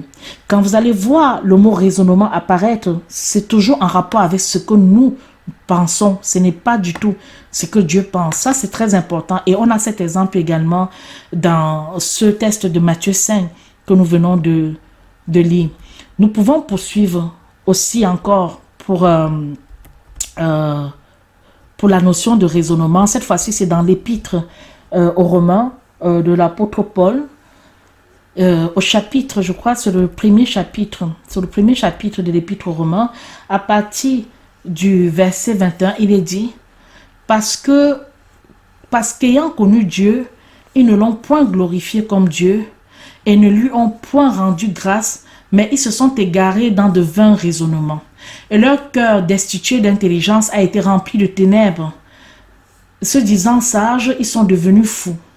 Et ils ont changé la gloire du Dieu corruptible en des images qui représentent l'homme corruptible et des oiseaux et des bêtes à quatre pieds et des reptiles. C'est pourquoi aussi Dieu les a livrés aux convoitises de leur cœur et à l'impureté, en sorte qu'ils ont d'honorer eux-mêmes leur propre corps. Donc, nous avons une mise en garde contre justement les personnes qui se livrent soit à l'injustice, soit à l'impiété, et qui suppriment la vérité injustement, puisque les versets au-dessus, que nous dit les versets au-dessus, notamment le verset 18, car la colère de Dieu se déclare du ciel contre toute impiété et l'injustice des hommes qui suppriment la vérité injustement. Parce qu'on peut connaître de Dieu a été manifesté parmi eux, Dieu leur ayant manifesté. Car les perfections invisibles de Dieu, savoir sa puissance éternelle et sa divinité, se voient comme à l'œil depuis la création du monde, quand on considère ses ouvrages de sorte qu'ils sont inexcusables. C'est-à-dire que prenons garde un peu, parce que aussi bien que Dieu s'est glorifié et révélé à nous, aussi bien aussi nous en demandera beaucoup. Ne l'oublions jamais. Et puisque, qu'est-ce qu'il nous déclare? Il nous déclare que Dieu simplement s'est fait connaître à tout le monde. Et c'est pour ça qu'on sera, nous païens, on sera inexcusable. Parce qu'il s'est révélé aux païens par les œuvres de la création, par les œuvres de la providence. Mais les païens ne l'ont point glorifié. Ils se sont abandonnés à toutes sortes de péchés. Et que ce soit les sciences, les arts, la littérature, les idolâtries, et toutes sortes de choses, même les choses les plus honteuses et les plus indignes que l'homme pouvaient faire. Et c'est pour ça qu'ils ont attiré la colère de Dieu sur eux. Et maintenant que nous aussi, nous avons la grâce d'avoir eu 2 temps dans notre vie, un temps où on était dans les égarements et un temps maintenant où nous sommes avec le Seigneur, prenons donc garde de ne pas tomber encore dans les travers, parce qu'effectivement, on n'aura pas d'excuses, puisque nous-mêmes, nous avons été la manifestation de la providence, de la grâce de Dieu. Donc, toujours, on va toujours continuer, parce que la Bible s'explique d'un même. Dans la question du raisonnement, nous avons encore un exemple. Je vous ai déjà cité l'exemple de Timothée, de Timothée, etc. Donc, on On a autant d'exemples par rapport à ces expressions que le Seigneur a utilisées. Même l'apôtre Jacques, je vais finir dessus sur la première partie du songe, même l'apôtre Jacques fait mention de ça. Il le fait dans le premier chapitre de son épître. À partir du verset 22, voilà ce qu'il dit. Mettez en pratique la parole et ne vous contentez pas de l'écouter en vous séduisant vous-même par de faux raisonnements. De tout ce que nous avons pu dire, je peux poursuivre, mettez en pratique la parole et ne vous contentez pas de l'écouter en vous séduisant vous-même par de faux raisonnements. Car si quelqu'un écoute la parole et ne la met point en pratique, il est semblable à un homme qui regarderait dans un miroir son visage naturel et qui, après s'être regardé, s'en irait et oublierait aussitôt quel il était. Mais celui qui aura considéré avec attention la loi parfaite, qui est celle de la liberté, et qui y aura persévéré, n'étant pas un auditeur oublieux, mais pratiquant les œuvres qu'elle commande, il sera heureux dans ce qu'il aura fait. Donc, nous comprenons que c'est la mise en pratique de la parole qui nous permet de fuir les faux raisonnements. Parce que si on rentre dans la série des raisonnements, on finira par se séduire nous-mêmes. Vous auriez donc compris que de tous les exemples que nous avons cités, le mot raisonnement n'est jamais accompagné de bon augure pour le chrétien. Au contraire, il y a des mises en garde fortes de tous ces tests qui vous ont été cités ce matin, par rapport aux fables, par rapport aux philosophies humaines, par rapport aux doctrines humaines et par rapport au raisonnement. Donc ces deux expressions de cette première partie du songe n'augurent rien de bon pour nous, et d'où la mise en garde du Seigneur qui nous dit, qui nous demande justement de cesser ces philosophies et ces raisonnements. C'est un avertissement. Maintenant, la deuxième partie du songe, nous allons aller un peu plus vite parce que le temps est en train déjà d'approcher, le temps de la fin de l'émission. Elle consistait en quoi? À une paire de poches de perfusion remplies dont il fallait extraire le liquide. Rappelons-nous, ce liquide n'est rien d'autre que des urines. Nous marchions aux abords d'un champ, nous avons trouvé par terre une poche, une double poche, c'est-à-dire une paire de poches de perfusion. À vue d'œil, on aurait pensé que c'était du glucosé, c'était un peu jaunâtre. Mais lorsqu'on a rapproché, on a vu qu'il y avait des urines. Et il fallait donc se rapprocher vers le secteur qu'on appelait blanchisserie pour pouvoir justement extraire cela. Déjà, dans un premier temps, on a nettoyé l'extérieur, donc on a nettoyé les enveloppes. Et ensuite, on s'est dirigé pour chercher un instrument fin, qui devait un très bon instrument, qui devait faire en sorte que, même s'il y a l'extraction de l'urine, que l'enveloppe reste toujours vraiment comme si c'était comme avant en fait. Et ce n'est qu'au toucher qu'on pouvait sentir quelques rugosités. Que doit-on comprendre dessus?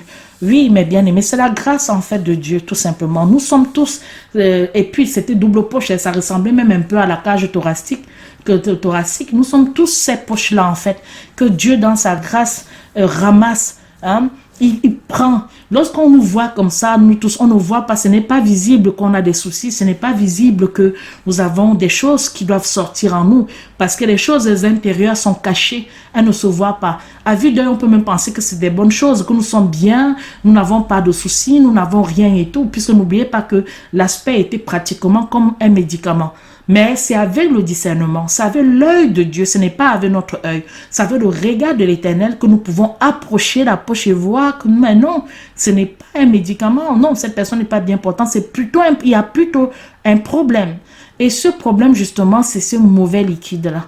Donc, ces choses qui doivent quitter de nous, qui doivent sortir de nous. C'est ça, c'est le processus, si vous voulez dire, de la mortification à la chair, c'est le processus de la... Aussi, je pourrais parler de délivrance, mais pas seulement de délivrance, parce que le Seigneur dit c'est de l'intérieur que les mauvaises pensées sortent, des mauvaises choses. C'est ce qui sort de notre intérieur qui est mauvais.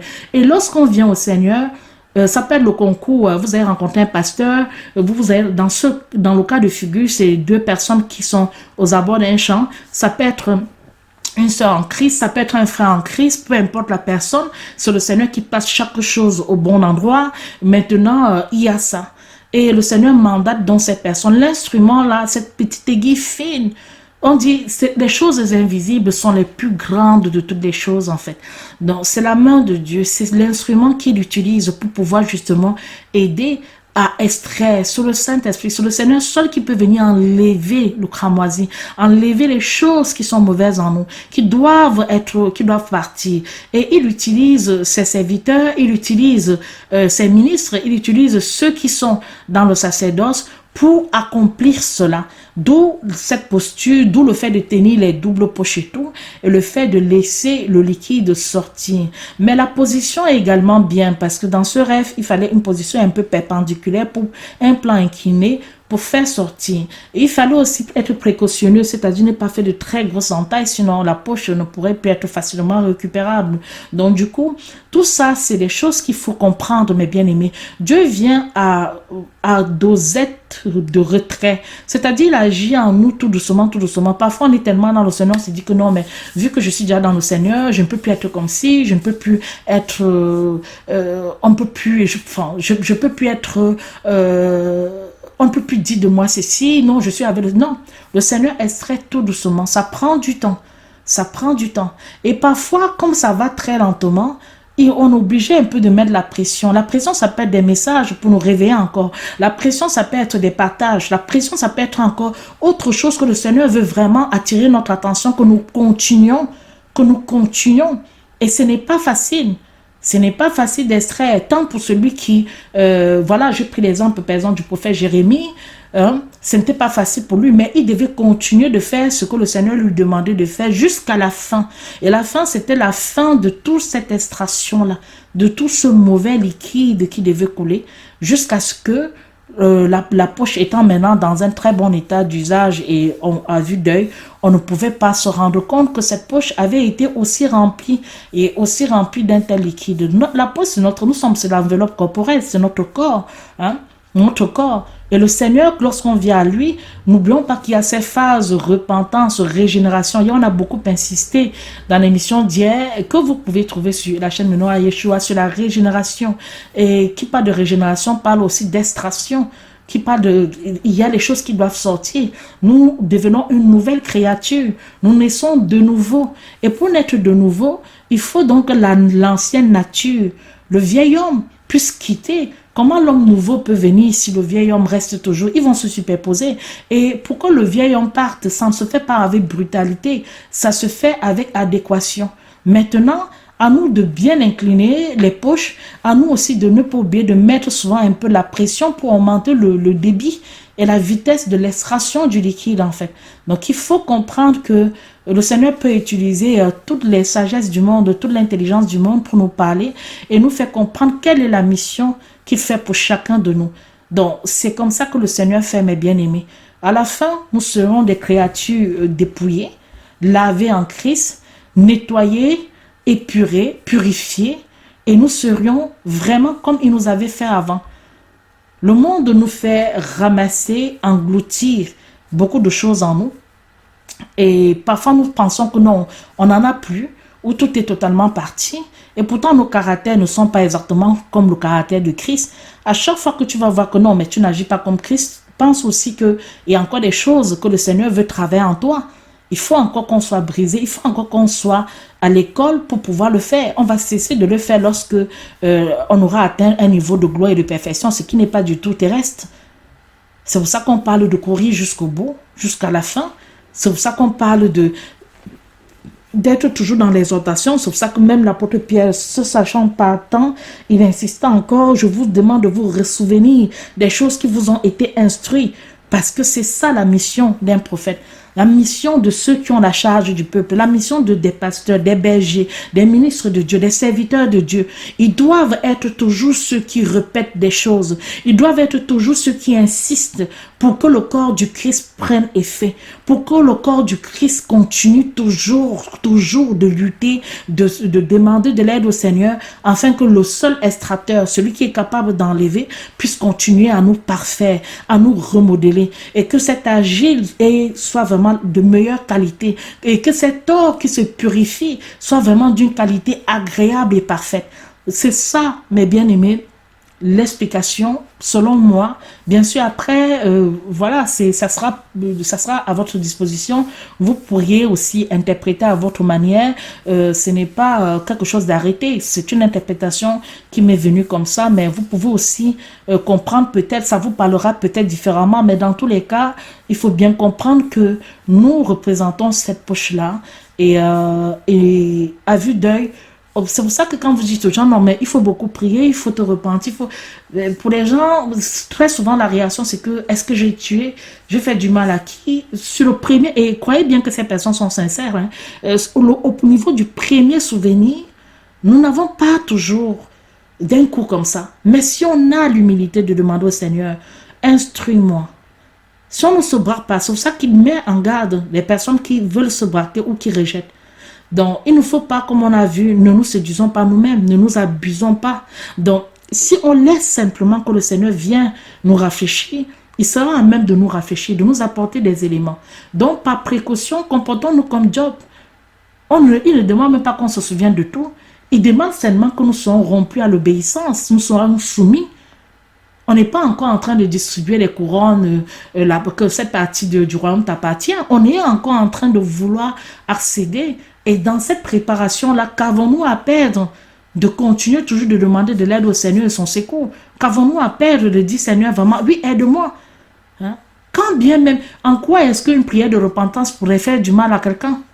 En quoi est-ce que, quand bien même on dirait que tu aurais tué quelqu'un et que tu entres dans ta chambre, tu dis, Seigneur, pardonne-moi pour tout ce que j'ai fait de mauvais. En quoi est-ce que cela serait contre toi? Ça ne sera jamais contre toi. Toi, tu as prié Dieu et le Seigneur t'a entendu. Tu as prié ton Dieu, tout simplement. Donc, mes bien-aimés, soyons confiants.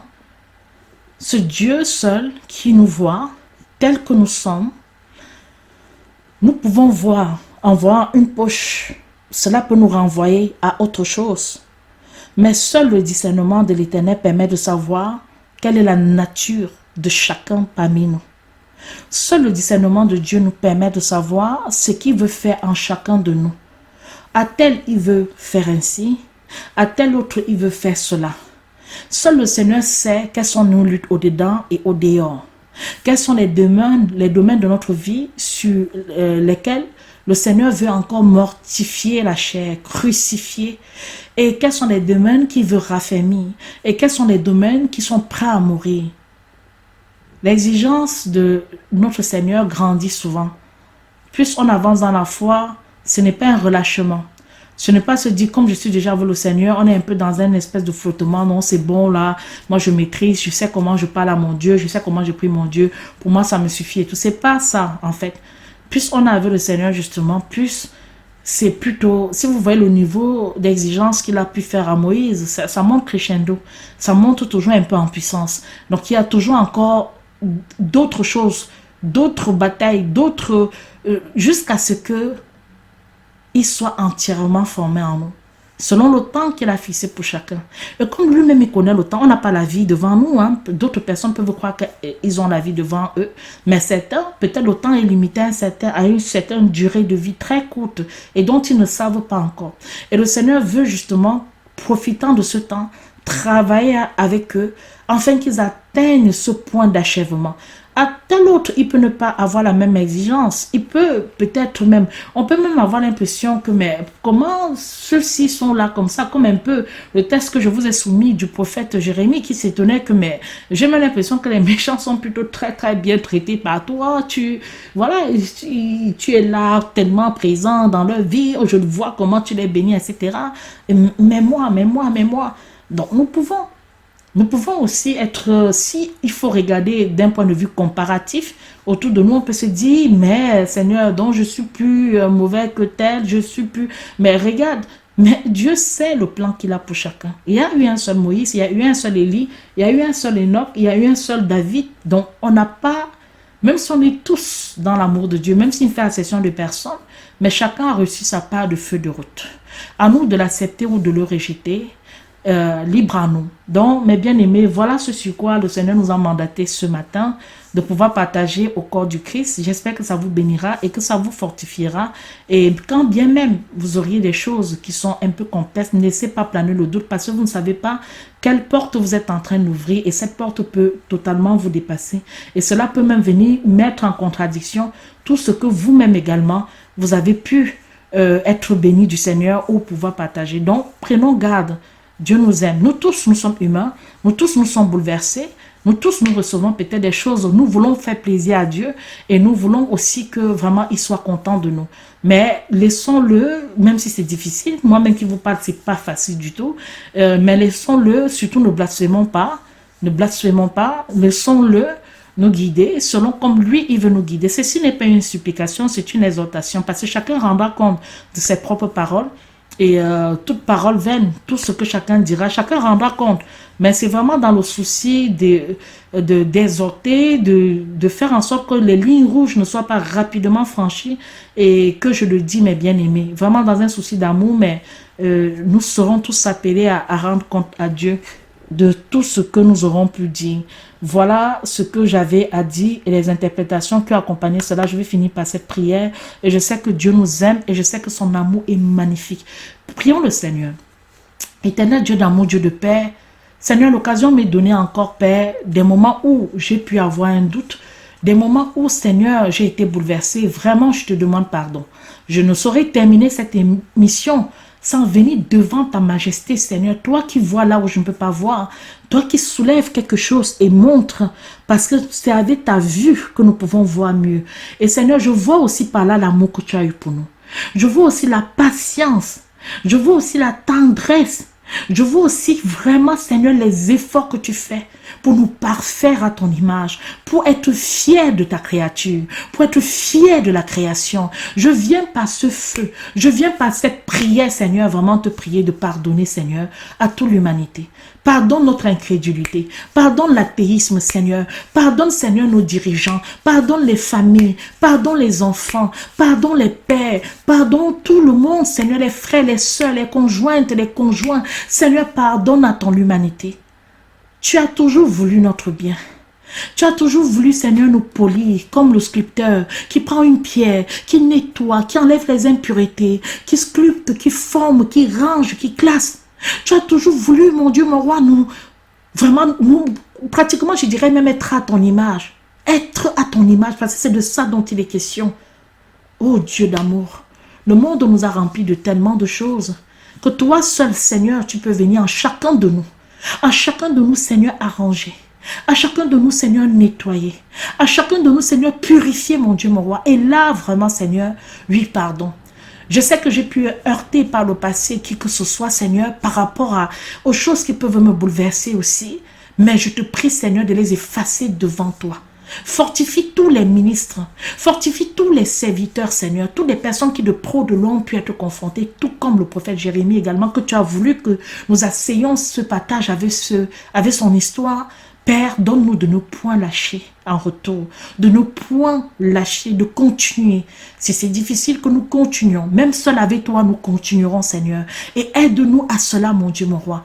Aide-nous à cela jusqu'au bout, jusqu'à ce que ce que tu as prévu. Est-ce que c'est pour quelques mois? Est-ce que c'est pour un an ou pour quelques années? C'est toi ce qui le sais.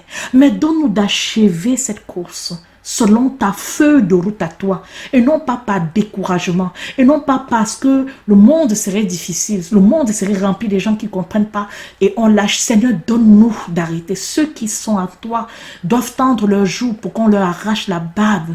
Ceux qui sont en toi doivent tendre leurs joues pour qu'on les gifle, parce que ce n'est pas facile. Mais Seigneur, tu es bon. Jésus n'a point maudit quelqu'un sur la terre, même pas ses persécuteurs. Il a dit, Père, pardonne-leur car ils ne savent pas ce qu'ils font. Élève notre miséricorde, Seigneur. Et donne-nous de nous retirer quand c'est nécessaire, Seigneur, car ce n'est pas facile. Mais aide-nous toujours à toi. Tout ce qu'on veut, c'est de rester à toi jusqu'au bout. Vraiment de s'éteindre à toi jusqu'au bout, Seigneur. Père, soutiens ton peuple.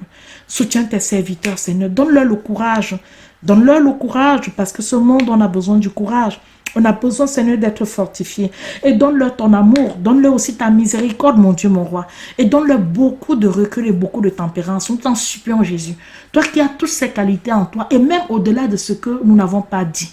Toi qui connais, Seigneur, tout l'enseignement que tu voulais que nous puissions tirer de ce test. Même ce que je n'ai pas pu comprendre. Même ce que je n'ai pas su dire ou que je m'ai mal formulé, Seigneur, ne retiens pas ça.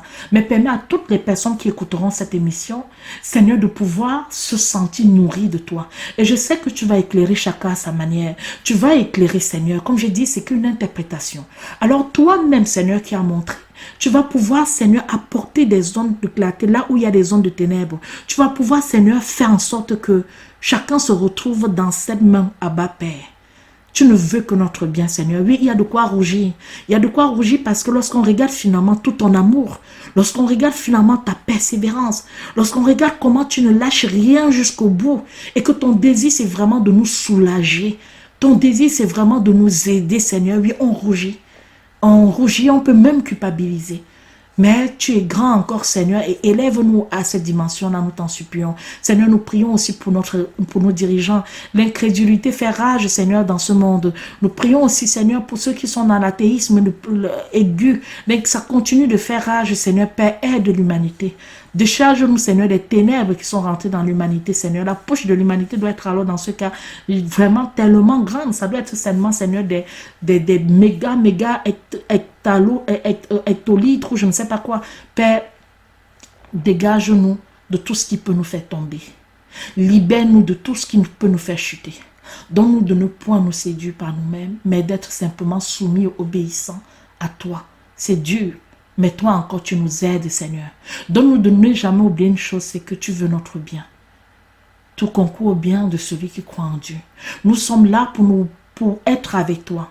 C'est-à-dire pour obtenir la couronne de justice, la couronne de vie, pour obtenir tous les prix que tu nous destines, pour obtenir nos demeures. Nous ne sommes pas encore dans le jugement ni dans la condamnation. Alors c'est toujours bien que tu nous accompagnes. Parce que si nous tombons, tu vas nous relever. Si on a eu des comportements que tu n'as pas appréciés, tu vas. Si c'est pour nous instruire, tu vas le faire. Si c'est pour nous encourager, encore tu vas le faire. Si c'est pour nous accompagner, même dans les décisions que nous prenons, tu vas encore le faire. Voilà ce Dieu magnifique qui est rempli de 1000 visages, 1000 facettes que nous aimons tant. Et dont toutes les facettes et les visages ne sont que béatitude, sainteté, justice, miséricorde et amour. Et bien au-delà de toutes les qualifications que toi-même tu as, Seigneur. Admirable conseiller, le Dieu fort, le Dieu puissant, le Dieu élevé, le Dieu grand, le Dieu bon, le Dieu pur, le Dieu tout, Seigneur. Tout est à toi et toi à tes pieds. Et une fois de plus encore, pardon pour tout, Seigneur. Pardon pour tous mes péchés. Pardon pour tous nos auditeurs. Pardon pour l'humanité. Pardon pour nos dirigeants. Pardonne-nous, Seigneur. Que ton cœur soit apaisé vis-à-vis de nous. Que ton cœur soit en paix vis-à-vis de nous, Seigneur. Père, nous ne savons pas ce que nous faisons. Nous ne savons point ce que nous faisons. Aide-nous, Seigneur, à rester à toi à jamais. Au nom de Jésus, Amen. Amen, mes bien-aimés. Ainsi s'achève cette émission. Nous rendons grâce à Dieu pour son amour et vraiment pour tout ce qu'il a permis que nous puissions faire. Je vous donne rendez-vous donc, Dieu voulant, pour une émission du chauffard prévue dimanche. J'espère qu'on aura l'occasion justement de partager la thématique que je souhaite partager avec vous dimanche. Mais voilà, on va, si le Seigneur nous permet, gloire à lui. Et juste après moi, vous auriez l'avenir en Christ présenté par la sœur Célestine, Dieu voulant. Et aussi, demain, vous auriez la révélation du Messie présentée par la sœur Esther, Dieu voulant encore. Shabbat shalom à tous ceux qui rentrent dans le repos de l'Éternel. Que le Seigneur vous bénisse tous dans sa paix. Et très bon week-end à nous tous, mes bien-aimés. On reste en prière, on reste toujours connectés à Christ. On rappelle encore à nos aimables auditeurs que les 2 radios seront toujours fonctionnelles jusqu'au temps marqué par le Seigneur. On rappelle aussi qu'il y a un déploiement progressif de la parole de Dieu qui se fera au fur et à mesure. Donc voilà, n'hésitez pas à écouter les différentes radios selon comme l'Esprit Saint vous parlera. Et disons toujours la Bible. À très bientôt. Au revoir.